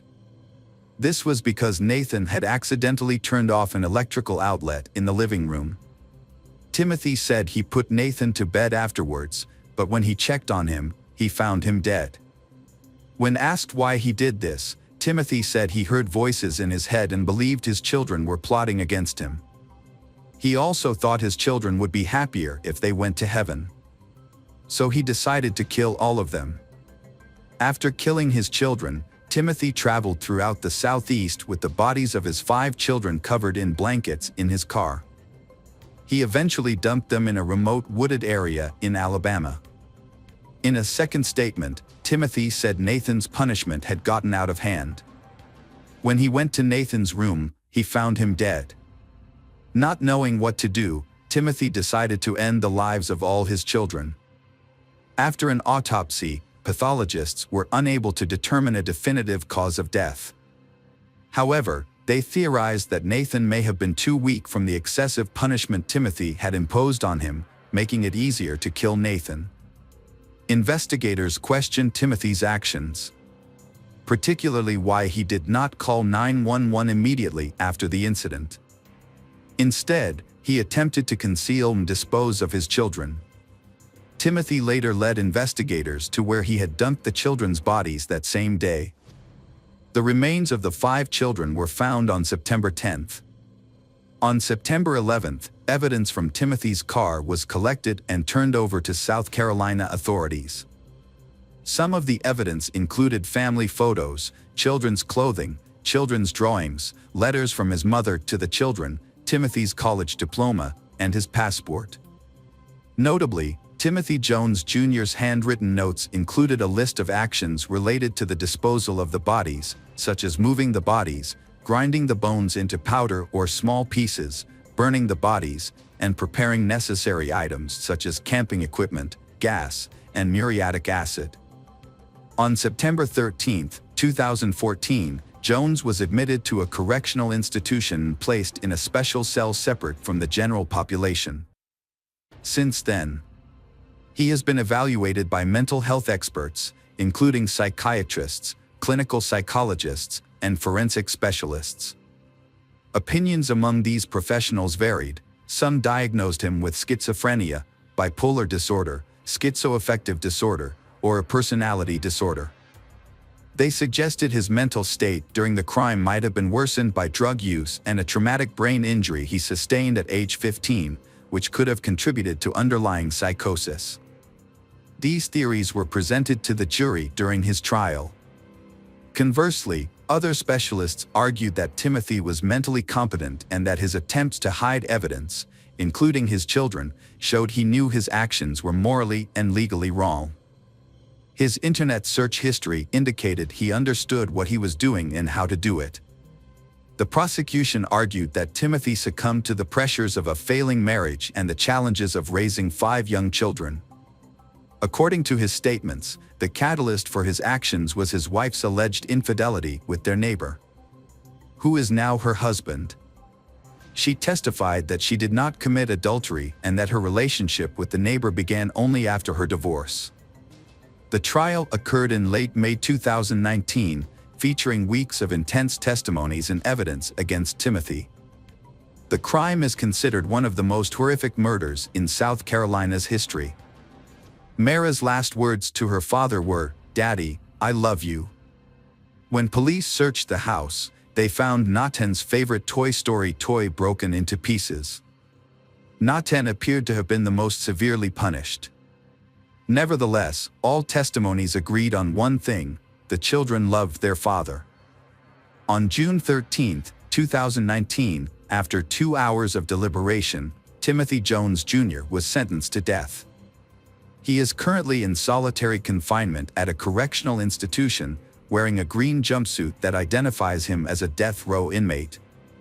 This tragic case ended the lives of innocent children because of marital issues, with both the father and mother making irreversible mistakes. Hey detectives! Welcome back.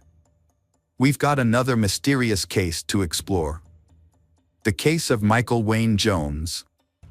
Michael Wayne Jones was born on May 1, 1981, in Brattleboro, Vermont. His life was complicated and difficult from a young age. Michael witnessed his parents repeatedly physically and mentally abusing each other, and he himself was also subjected to this abuse. When Michael was young, his father went to prison for unclear reasons, leaving him feeling empty and deeply affected. His mother remarried and had another son, Dana, bringing some happiness to Michael's life. However, their home life remained troubled.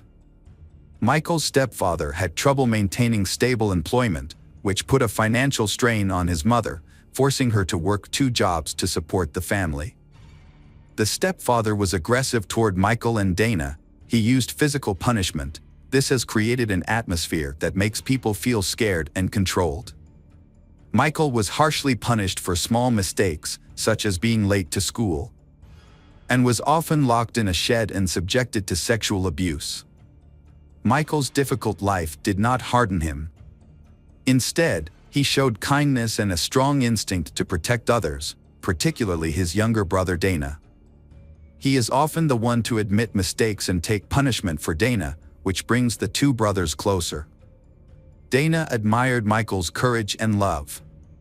Michael's stepfather was extremely controlling and rarely allowed him to interact with other children. His mother was too afraid of her husband to stand up for Michael or herself. This created a home environment that was isolated, secretive, and oppressive. With no outside help, Michael and Dana suffered ongoing abuse. The neighbors suspected that something was wrong in the household. In a desperate attempt to escape, Michael ran away from home but didn't know where to go. He was eventually found by authorities and shared the sad story of his family life. Unfortunately, no one helped him with his situation. Michael had difficulty expressing his genuine emotions, instead concealing them beneath a facade of indifference. He struggled with depression in his teenage years, which significantly impacted his mental well-being. However, at school, he found some relief from his struggles.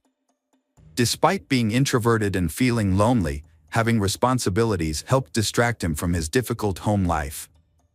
Fortunately, Michael met Dorothy, a local business owner. Dorothy introduced him to her daughter, and although the daughter's name is not known, but Michael formed a strong bond with her. As time passed, their friendship blossomed into romance, navigating its share of highs and lows. This relationship brought out Michael's gentle, thoughtful, and cautious nature, revealing a more nuanced side of his personality. Dorothy was happy to see Michael in a new light, but at the same time, she felt concerned. She observed that he became uneasy whenever it was time to go home. Despite her daughter's frequent visits with Michael, he made a concerted effort to keep her away from his residence. Concerned by these signs, Dorothy decided to have deeper conversations with Michael. Michael eventually opened up to Dorothy about his concerns for his mother and brother's well-being. This enabled Dorothy to recognize the emotional burden and suffering that Michael was experiencing. After finishing high school, Michael enlisted in the United States Navy, which marked the start of a new chapter in his life. The Navy instills in him a sense of direction and purpose within a highly organized environment. As Michael developed a strong affection for the Navy, he realized that he had made the right choice. His newfound sense of happiness is largely due to his close relationship with his teammates. Although he would occasionally drink, Michael was always responsible and showed up for work, proving to be a calm and composed individual. During this time, Michael was dating a colleague. However, he quickly realized that the relationship was unhealthy when she became violent towards him. This brought back painful memories of his childhood. As his depression worsened, he realized he needed to end the relationship. Following the breakup, Michael dedicated himself to furthering his career. He pursued specialized training in combat medical care, which ultimately led to his appointment as a medic in the Marine Corps. Afterward, Michael met Sarah, and they fell deeply in love, eventually getting married. After getting married, Michael resigned from the Marines so he could devote his time to supporting his wife. Sarah had a positive impact on Michael's life, encouraging him to make good choices. Together, they had 3 children, and Michael was determined to be a devoted father, providing them with the best possible upbringing. In their relationship, Sarah often took the lead in decision-making, but Michael was always supportive of her choices. In 2011, Sarah found a job in Orange County, Central Florida, and the family moved there. She worked at the Mount Dora Animal Hospital, which was managed by Bo Delaporte. After Michael had difficulty finding a job, Sarah convinced Delaporte to take him on. She also emphasized the experience Michael had gained from his previous job. Michael quickly settled into his new role and showed outstanding commitment. Michael emanated happiness and had a clear passion for his work. Michael's positive demeanor made him highly sought after by pet owners. His employers, particularly Delaporte, grew fond of him, and their relationship blossomed into a strong friendship built on trust. Delaporte even entrusted him with some management responsibilities at the animal hospital. In 2014, Delaporte hired KCI, a new veterinary technician. Born on December 23, 1986, in Ion, Indiana, KCI was the second of three daughters to Nikki and David. She had two siblings, named Sarah and Brandy. She brought immense joy and positivity to her family, and also spread that energy to those around her. As KCI grew older, her love and concern for those around her deepened, fueled by her spiritual beliefs and moral principles. This gives her the strength to face life's challenges. In high school, KCI met Richard, and they were initially attracted to each other. However, as they dated, Richard noticed KCI's jealous and possessive tendencies. Her insecurity sometimes led to hurtful words and actions. Nevertheless, Richard remained patient and calm, and they eventually married after completing their studies.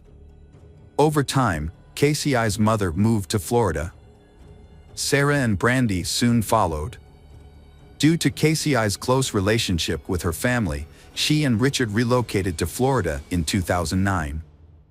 After settling in, KCI worked occasionally as a transporter and sometimes as a dog groomer. She also began learning the trade of a veterinary technician. During this time, Casey and Richard welcomed their first child, Cameron. KCI was devoted to Cameron's well-being and made it her top priority. A few years later, Casey and Richard had their second child, Preston. The children grew in a happy environment filled with laughter and loving care. As KCI advanced in her veterinary technician career, she found a job at an animal clinic. There, she met Michael, who was Delaporte's right-hand man. Michael and KCI got along well, but Delaporte and Sarah both suspect that there may be something more than mere friendship between them. Even though both of them have families, but Michael found himself attracted to KCI. This attraction affected his focus and performance at work. Michael tried his best to satisfy KCI's needs. And she reciprocated Michael's feelings, and as a result they began an affair. Sarah and Michael decided to get a divorce, as did KCI and her spouse, Richard. After the divorce, Sarah was granted custody of her 3 children and relocated to Jacksonville.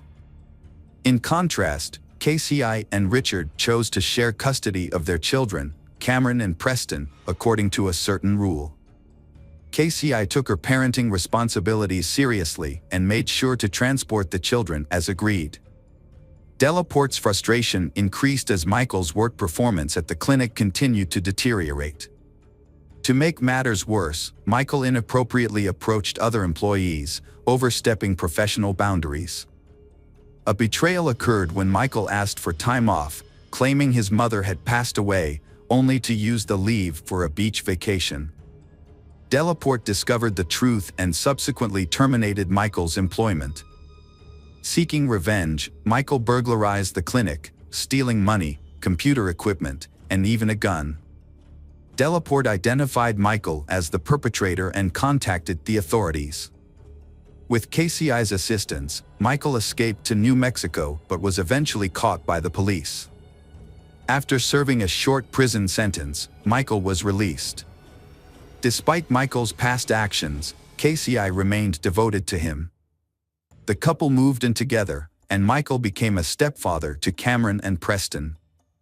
Eventually, in 2017, around Halloween, Michael and KCI got married and started a new life together in a 2-bedroom trailer. Although the space is small, the affordable rent makes them feel grateful to have found a place where they can be together. In the same year, they welcomed their first child, Mercalli, followed by Ayana the next year. As their family grew to 4 children, Michael took on a job as a construction laborer to support them financially, while KCI dedicated herself to being a homemaker. She took great joy in every stage of her children's development and sought ways to capture those special moments. This led her to create a YouTube channel where she shared milestones of their family life. At first glance, their life seemed perfect, with Michael appearing calm and KCI's laughter frequently punctuating their videos. However, their relationship was not as it seemed. Behind closed doors, the couple frequently argued, and their disagreements had become a persistent problem. KCI's distrust of Michael led her to regularly check his phone, and she became suspicious whenever Michael worked late hours. A heated argument broke out between them on the night of July 10, 2019, while their children slept. The argument started when KCI discovered a message on Michael's phone that made her believe he was being adultery. The confrontation quickly turned violent, with KCI grabbing a baseball bat and pushing Michael. Michael then took the bat from her and, in a state of blind fury, he repeatedly struck her until she died. Michael put KCI's body in a plastic bag and hid it in a closet. He tried to clean up the scene as much as he could. The next morning, he took steps to prevent the children from finding out what happened. He then put KCI's body in his car. To avoid raising suspicion, Michael continued to post on KCI's social media accounts in the following days. On July 26, Michael sent a text to Richard, pretending to be KCI, asking him to take care of Preston and Cameron. Michael also texted KCI's mother, asking her to care for Mercalli and Ayanna. When Richard arrived to pick up Preston and Cameron, he found it strange that KCI was not there and expressed his concerns to Michael. However, Michael dismissed Richard's concerns, saying KCI had left town for a few days. KCI's mother had a similar reaction when she came to pick up Mercalli and Ayanna. Later that day, Michael called Sarah and told her that he and KCI were separating, and he needed to take care of the children while she worked. He then picked up the children and took them to his home. During the drive, the children noticed a strong, unpleasant smell in the car, similar to rotting meat. Michael continued to visit his children at Sarah's residence for 2 weeks, driving back and forth between his home and Sarah. Meanwhile, the body of KCI remained hidden in his car. As the days went by without hearing from her daughter, KCI's mother grew increasingly worried. On August 10th, Richard returned Cameron and Preston to Michael. This time, KCI's absence was even more noticeable, and it increased Michael's concern. During their brief conversation, Michael apologized for causing Richard and KCI to divorce, and acknowledged the challenges Richard went through in his relationship with KCI. As the new school year approached, Michael realized that the absence of the children and KCI would likely raise suspicions among the elementary school staff. This realization led to a tragic turn of events. On a night that remains unspecified, Michael took Cameron out of bed and suffocated him, then placed his body in a suitcase. The next morning, he did the same to Preston, putting his body in a garbage bag. A few days later, the owner of the trailer park where Michael lived served him an eviction notice, giving him 2 weeks to vacate the premises. Amidst this dire situation, Michael went to pick up Mercalli and Ayanna. When KCI's mother saw Michael again without KCI, she became overwhelmed with anxiety and had a nervous breakdown. Her mind was consumed by a single question: where was her daughter? Michael was driving with his daughters, Mercalli and Ayanna, when he was suddenly overcome with guilt. He felt trapped and decided to turn himself in at the police station. However, when he reached the door, he changed his mind and turned back home. Upon returning, he filled the bathtub with water and tragically drowned his daughters. After their deaths, he placed their bodies in a plastic container. As Hurricane Orion approached Florida in early September, a state of emergency was declared, prompting many people to seek shelter. Michael took advantage of the chaos to transport 5 bodies, including his wife and children. He loaded them into his truck and headed north to stay with Sarah. During his stay, Sarah noticed that Michael never contacted KCI or inquired about the children, which made her uneasy. However, she chose not to ask questions due to her awareness of the marital issues. After the hurricane passed, Michael's neighbors reported a strong, unpleasant smell coming from the trailer to the property owner. The owner checked the trailer, first looking through the windows and then entering it. Although the furniture and personal belongings were still there, the smell was overwhelming, but nothing else seemed out of the ordinary. KCI's mother grew desperate as she tried to make sense of her daughter's disappearance. She suspected Michael might be in trouble with the law and hiding, which could explain why her daughter was also in hiding for her own safety. Rather than waiting, KCI's mother contacted the sheriff's office and requested a welfare check at Michael's house. When officers arrived for the welfare check, they found the house empty but appeared to have been recently cleaned. However, a strong smell of decomposition lingered, contradicting the presence of cleaning supplies near the entrance. Before the officers could investigate further, the property owner arrived and asked them to leave. Meanwhile, with the bodies still in his vehicle, Michael drove out of state into Georgia. He stopped near a wooded area and disposed of the bodies of Cameron, Preston, Mercalli, and Ayanna. As he continued driving and checked his GPS, Michael lost control of the vehicle and crashed. Although Michael escaped without injury, the vehicle was severely damaged. The police quickly arrived at the scene of the accident and were immediately hit with the strong, terrible odor coming from the wrecked truck. They find a suitcase in Michael's truck, and when they open it, they discovered KCI's gruesome body. Michael broke down and confessed to his heinous crimes on the roadside. He also revealed the location of the children, leading to his immediate arrest. KCI's family was devastated by the news, feeling as though their world had shattered. In shock and grief, they still do not understand why Michael could have so brutally murdered his wife and children. Sarah, in particular, felt an intense hatred towards Michael, a sentiment she had never experienced before. With a search warrant and new evidence in hand, investigators went back to KCI's house. Upon entering, they were met with a strong, unpleasant odor and a noticeable reddish stain on the carpet. The agents began collecting evidence from the scene, while the autopsies were being performed to gather more information about the tragic incident. Forensic results showed that Cameron sustained a fractured jaw with no other visible signs of trauma. But a towel was in his mouth. Preston was found with a noose around his neck.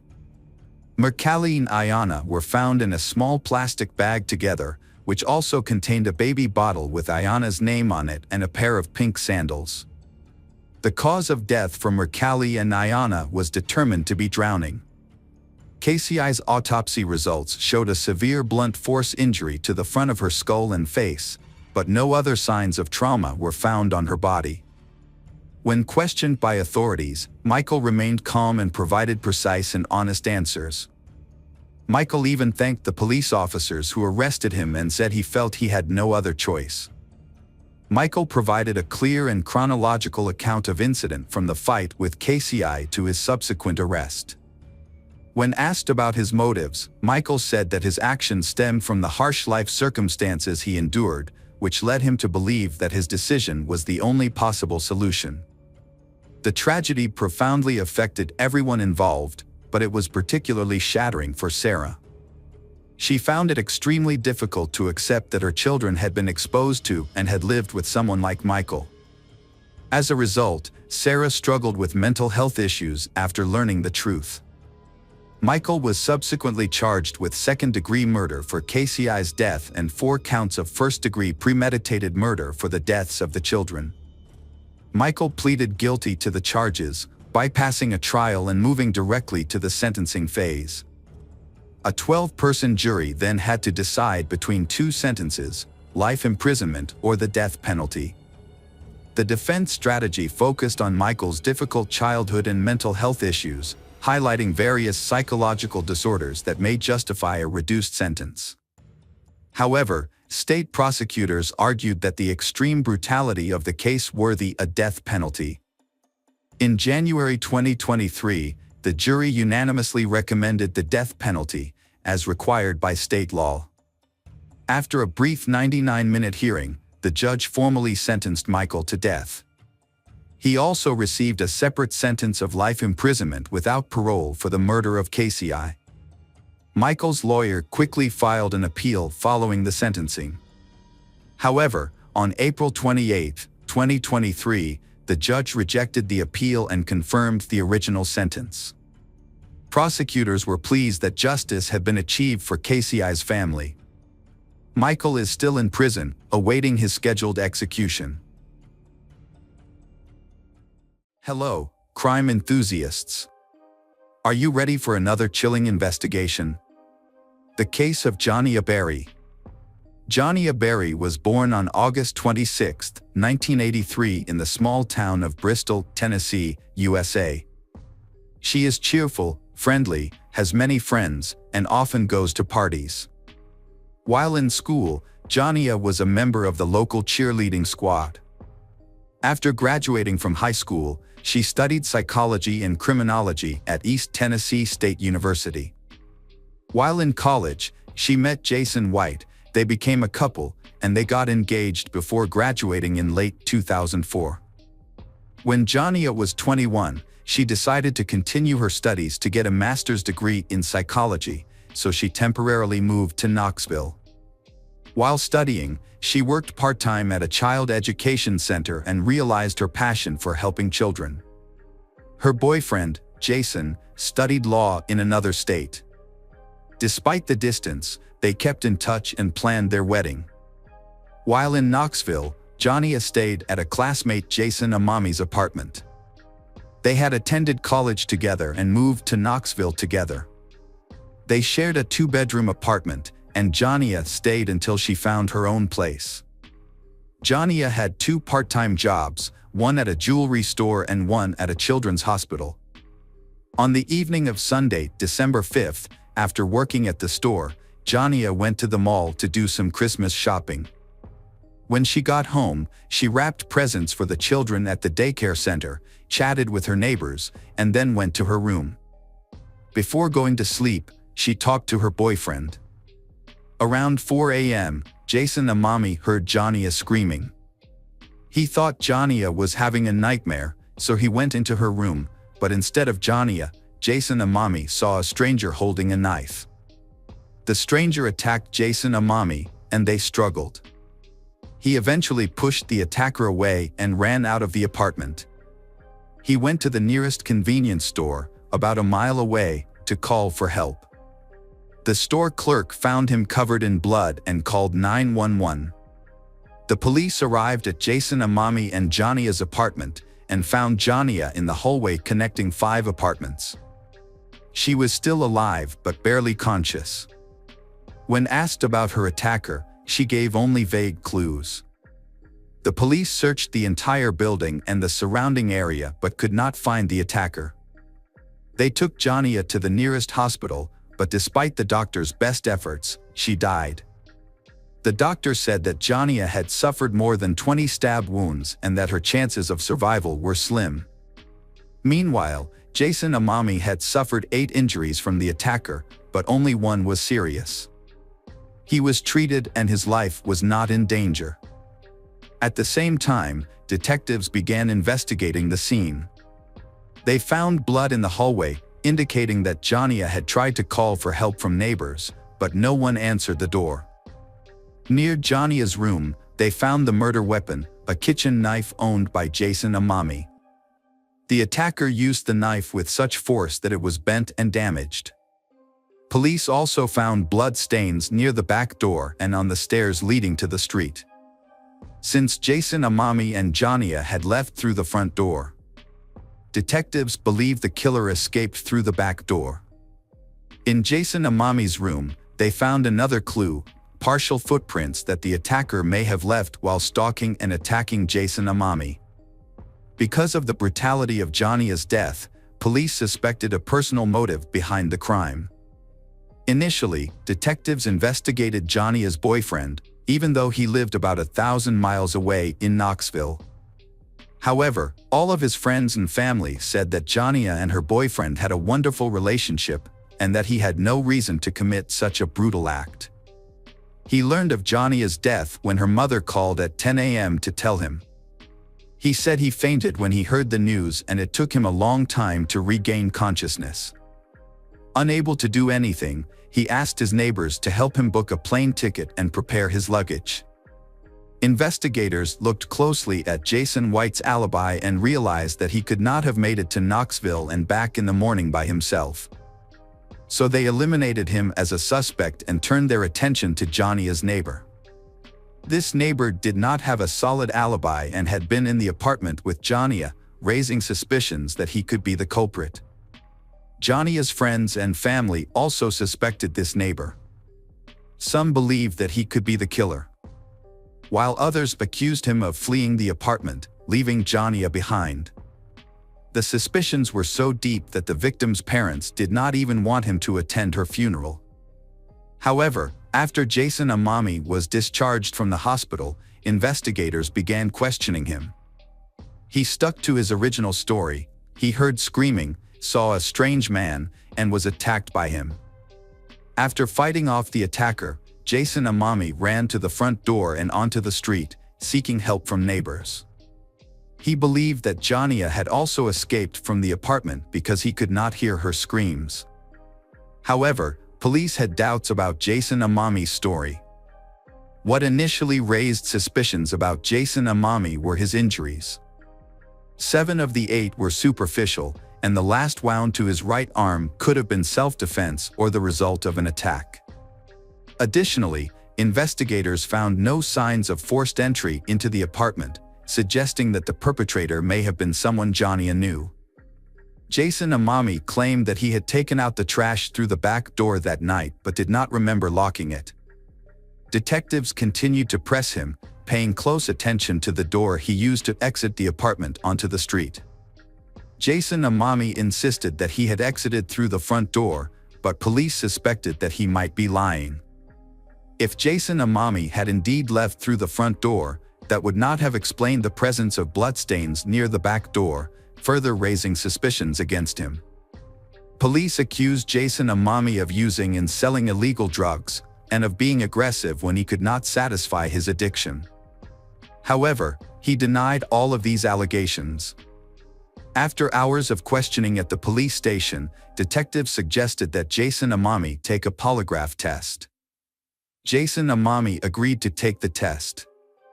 The results showed that he gave false answers, which made detectives even more suspicious of him. However, detectives were still unable to charge him with murder due to a lack of concrete evidence. They had to wait for lab experts to complete testing on some of the evidence found in the apartment. They then discovered some key evidence, including 3 DNA samples on the murder knife, samples from Jania, Jason Amami, and an unidentified man. The unidentified man's DNA was also found in Jania's room, on the back door handle, and on the stairs the criminal used to escape to the street. They also found a fingerprint on the handle of the knife, but it did not match Jason Amami's fingerprint. These discoveries led the police to suspect that someone else had been in the apartment that night. However, when they ran the DNA sample against existing databases, they found no match. This complicated the case further, and detectives had to continue investigating to find the real killer. Investigators have ruled out Jason Amami as a suspect, but the public remains uncertain about his role in the incident. They believe that Jason Amami abandoned his friend and ran away instead of protecting her. However, it is worth noting that after the accident, Jason Amami began to suffer from post-traumatic stress disorder. A key finding was later revealed: the polygraph operator had misinterpreted the test results, and there was no indication that Jason Amami was lying. Additionally, there was no concrete evidence that Jason Amami was involved with illegal substances. They eventually concluded that this was used as leverage to frame him. More importantly, however, doctors initially underestimated the severity of Jason Amami's injuries. In fact, he had suffered severe damage to his lungs and neck, with little hope of a full recovery. Due to inaccurate information reported about Jason Amami's health, the insurance company only covered 25% of his medical expenses, leaving Jason Amami facing serious financial hardship. After eliminating Jason as a suspect, police began questioning him as a witness. Based on Jason's testimony, they attempted to create a rough description of the attacker. However, this was made more difficult by the fact that Jason could not see the attacker's face clearly. The apartment was too dark and the attacker lunged at him as soon as he entered the room. Investigators also discovered several suspicious items in the room, including a hat, a record player, and a stereo near the back stairs. At first, they thought these items might belong to Johnny or Jason, but Jason denied owning them. This led them to suspect that these items might have been left behind by the killer. Police shared a rough sketch of the suspect with the media, and they subsequently received hundreds of calls from the public. Many people reported individuals who matched the sketch, prompting detectives to pursue each of these leads. One of the prominent clues led investigators to a group of teenagers who had broken into homes with the intention of burglarizing. One member of the group, a 19-year-old named Michael, matched the sketch of the suspect. The police began searching for Michael, but this was not easy because he was wanted for burglary. 2 police units joined the search for him, and they eventually found Michael. When interrogating Michael, investigators immediately noticed his shoes, which had a pattern similar to the footprints left by the killer. They collected Michael's DNA and fingerprints and sent them to experts for analysis. During the interrogation, Michael revealed a surprising piece of information. He and a friend had entered Johnny's apartment that night. According to Michael, they planned to rob, but his friend attacked Johnny with a knife.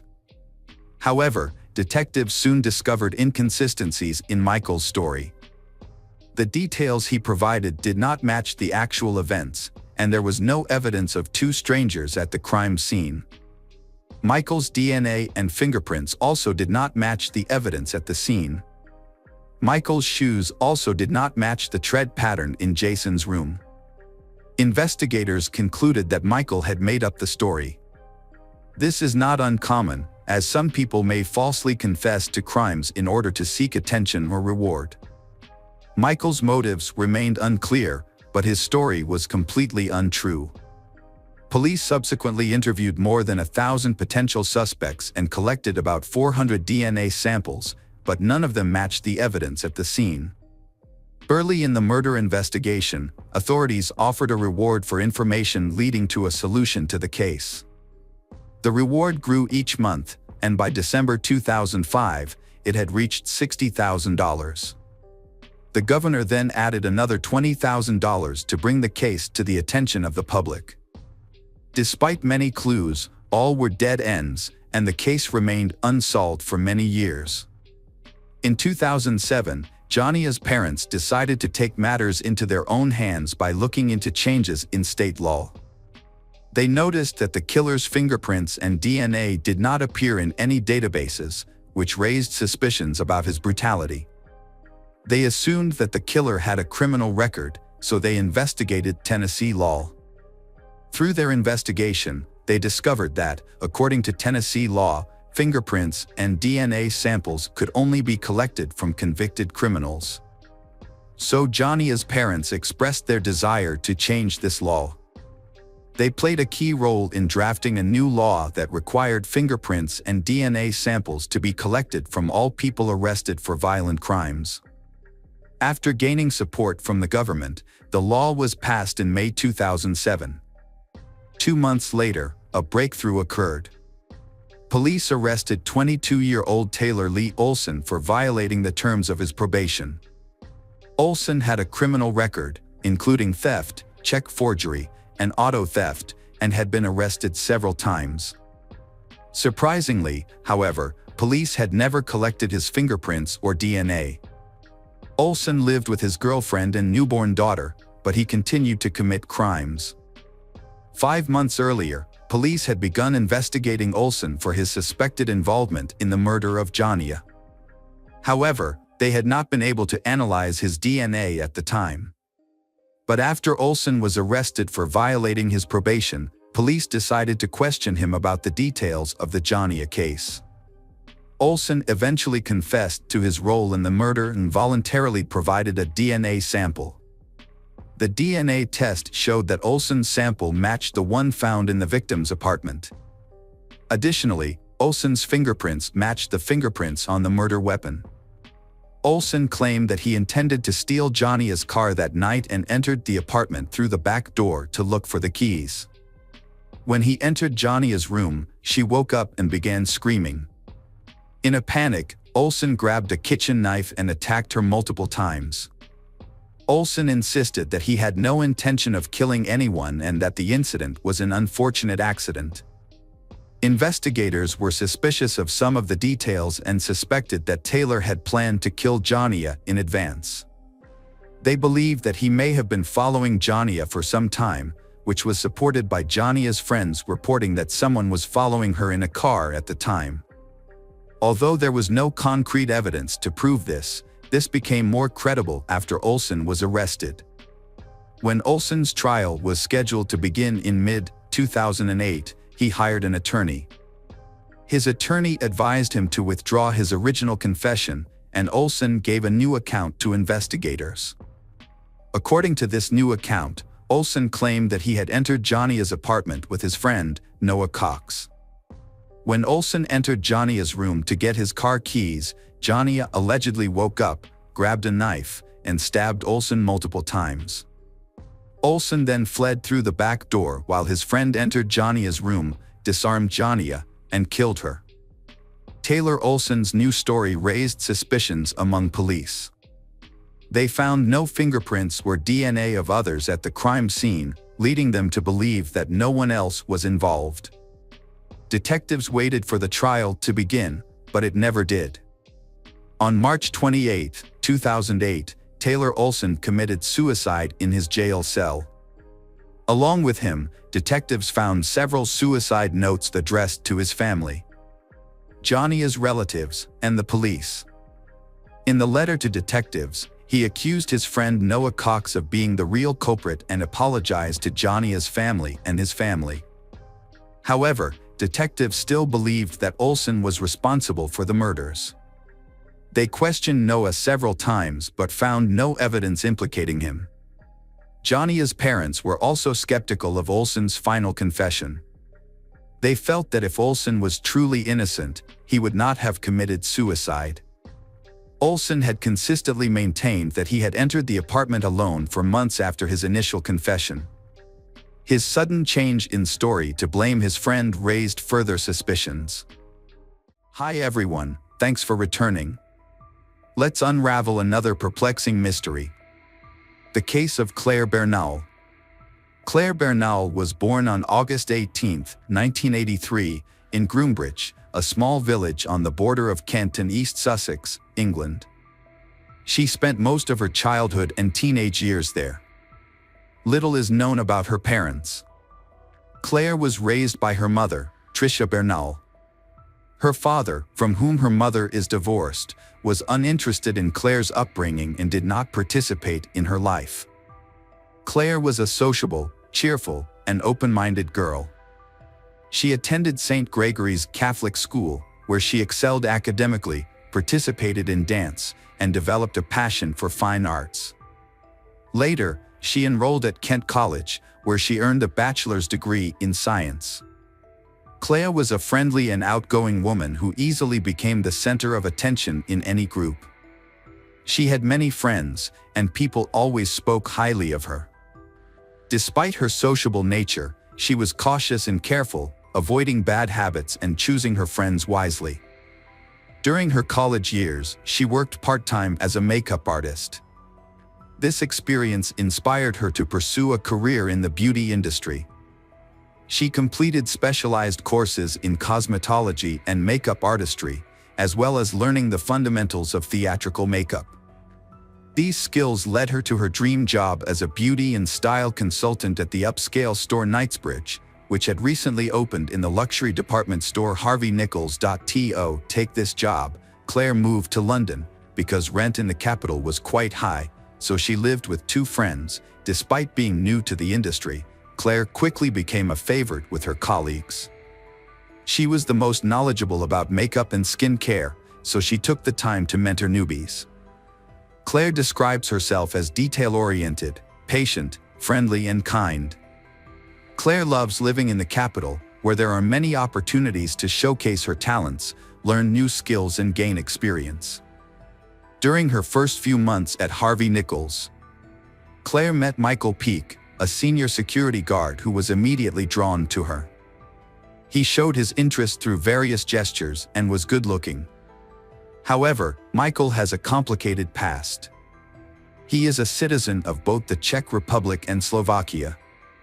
He was a former soldier who deserted and moved to England to avoid military service. Michael has a wife, whom he is in the process of divorcing, and a young child. Michael speaks with a very strong regional accent. He is tall and athletic, smiling and joking frequently. Michael began pursuing Claire. For about a month, they chatted happily and interacted mainly at the department store where they worked. When Michael asked Claire out on a date, she happily agreed. Their first date was at a quaint London cafe, where they spent the evening talking about their lives and sharing personal stories. During the conversation, Michael revealed that he was married but expressed his intention to divorce his wife soon because he wanted to be with Claire forever. This unexpected confession made Claire feel a little uncomfortable, but she thought that he was probably just joking. When Claire shared everything with her mother, she felt unhappy that the person pursuing her daughter was a foreigner, 8 years older than her and already had a family. Claire's mother Tricia advised her daughter not to meet this man. However, Claire felt safe and reassured her mother that everything was fine. On the second date, Michael took Claire to an amusement park, gave her a beautiful bouquet of flowers, complimented her repeatedly, kissed her goodbye and confessed his love. Claire was surprised and wondered if Michael was joking. That evening, she called her mother to express her concerns. Once again, her mother asked her to stop seeing him. Claire admitted that his behavior was a bit strange, but she admitted that she liked Michael and wanted to get to know him. So Michael asked her out on another date a week later, which she agreed to. This time Michael confessed his love again and told Claire that he would never let her go again. This left Claire confused, and even a little scared. She decided that this would be their last date and that she would end the relationship. Their short-lived affair lasted less than a month, during which they only went out 3 times. However, that was enough for Michael to believe that Claire was now his. Michael went back to the Czech Republic for a few weeks to see his wife and settle their divorce, but he was unable to resolve the issue. During this time, Claire almost completely stopped thinking about him, moving on with her life, believing that Michael was part of her past. However, one evening, he called her, asking to meet him at the airport. When Claire refused, he insisted that he needed her help. Claire finally agreed to meet him and even offered to let him stay for a day, since he had mentioned that he had moved out of his rented apartment and could not move into his new one until the next day. After entering Claire's house, Michael said that he wanted to stay and live with her. Claire was scared and asked him to leave immediately. However, Michael refused. Claire threatened to call the police if Michael did not leave. Although he eventually left the apartment, he did not leave and remained sitting on the doorstep until morning. The next day at work, Claire explains to Michael that their relationship is over and that their previous 3 dates meant nothing. However, Michael disagrees. Michael continued to prove his true feelings. He brought a large bouquet of red roses to Claire's workplace, but she refused to accept them. Michael persisted and took Claire home later, where he sat outside her apartment all night. When the neighbor tried to kick him out, Michael threatened to harm Claire instead of breaking up with her. Michael's actions and behavior are a desire to control Claire, despite Michael's assertions of love. Claire calmly explains that she has no feelings for him and regrets their short-lived relationship, to which Michael responds by hugging her tightly. He whispers in her ear, insisting that she loves him but does not yet realize it. For 6 months, Claire endured relentless stalking and harassment from Michael. Despite reporting her to the police, no action was taken. At work, Michael lurked outside her store, monitoring Claire's every move and contacting her dozens of times a day via phone calls and text messages. Michael would confess his undying love, beg for forgiveness, and beg her to come back. However, when his attempts were rebuffed, he would resort to threats, insisting that they would eventually be together. Every time Claire changed her phone number, Michael would find a way to get her number within a few days. What scared her the most was that Michael knew her home address and was always outside her house. Even when she tried to move, Michael followed her and found out her new address, causing the harassment to continue. Michael thought they were still in love. He even counted the months since they first met. In Michael's messages to Claire, he mentioned that if Claire didn't belong to him, he would make sure that no one else could have her. Claire had difficulty concentrating at work and was afraid to go out in public. Even the sound of the phone ringing startled her. Over time, the situation got worse and Claire began having nightmares at night.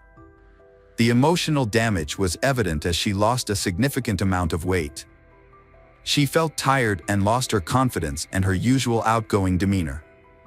Encouraged by her mother, friends, and co-workers, Claire finally decided to report her situation to her employer.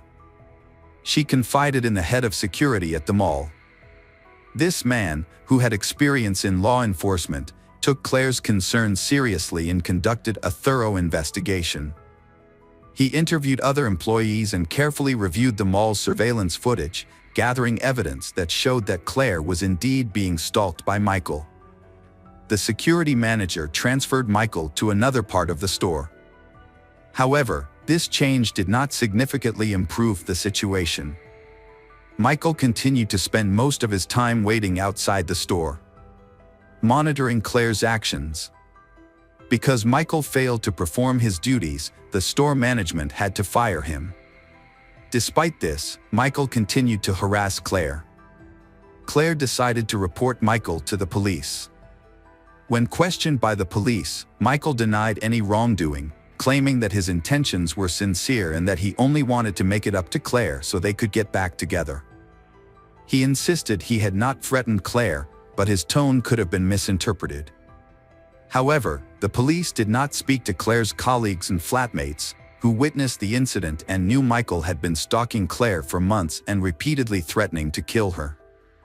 The police treated the situation as a casual affair, finding no threat to Claire's life or health.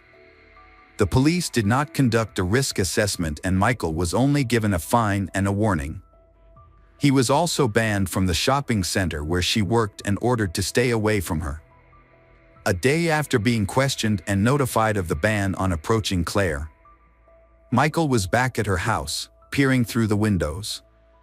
When Claire saw him, she called the police. However, by the time the officers arrived, Michael had left the scene and they took no action against him. Claire continued to report her harassment by Michael to the police on June 10, 2005, saying that he had violated the no-contact order. However, when the police arrived, Michael was gone and no action was taken against him. Michael was eventually arrested. He cooperated with the police, surrendered calmly, and was handcuffed without resistance. After his arrest, he was charged with stalking and harassment. Michael spent a week in jail before being released on bail. The trial was scheduled for August 31, 2005, but before the trial, Claire decided to go on vacation. She went to a famous Italian resort with her mother and a friend, where they spent time enjoying the warm sea. The holiday was over. When she returned to London, she was surprised to find that Michael had stopped following her. He had disappeared. Feeling extremely relieved, she let down her guard. Michael returned to his hometown, where he spent every day at the shooting range, honing his shooting skills. He underwent training and obtained a license to purchase a pistol. Michael then brought the weapon into the UK with him and avoided all contact with Claire before their scheduled court hearing. During the hearing, he remained calm, pleading guilty and apologizing, claiming that he had no intention of causing harm. As a result, Michael was released again, without facing any real punishment. The next 2 weeks passed in silence, with Claire thinking that Michael would not bother her again. On September 13, 2005, Claire had a date with her new boyfriend that evening. She was in a good mood, chatting happily with a coworker, telling her about her plans when she heard a strange sound in the store from the entrance. Michael had been working as a security guard here for a long time, so he entered the building without being detected. Claire noticed something was wrong with her friend's expression, but before she could react, a shot was fired. Michael shot Claire point-blank in the back of the head, then fired 3 more bullets into her face as she fell to the floor. The gunshots caused widespread panic in the store, with people screaming, running, and looking for cover. Thinking that the shooter would come out of the lobby and start shooting randomly at customers, everyone prepared for the worst.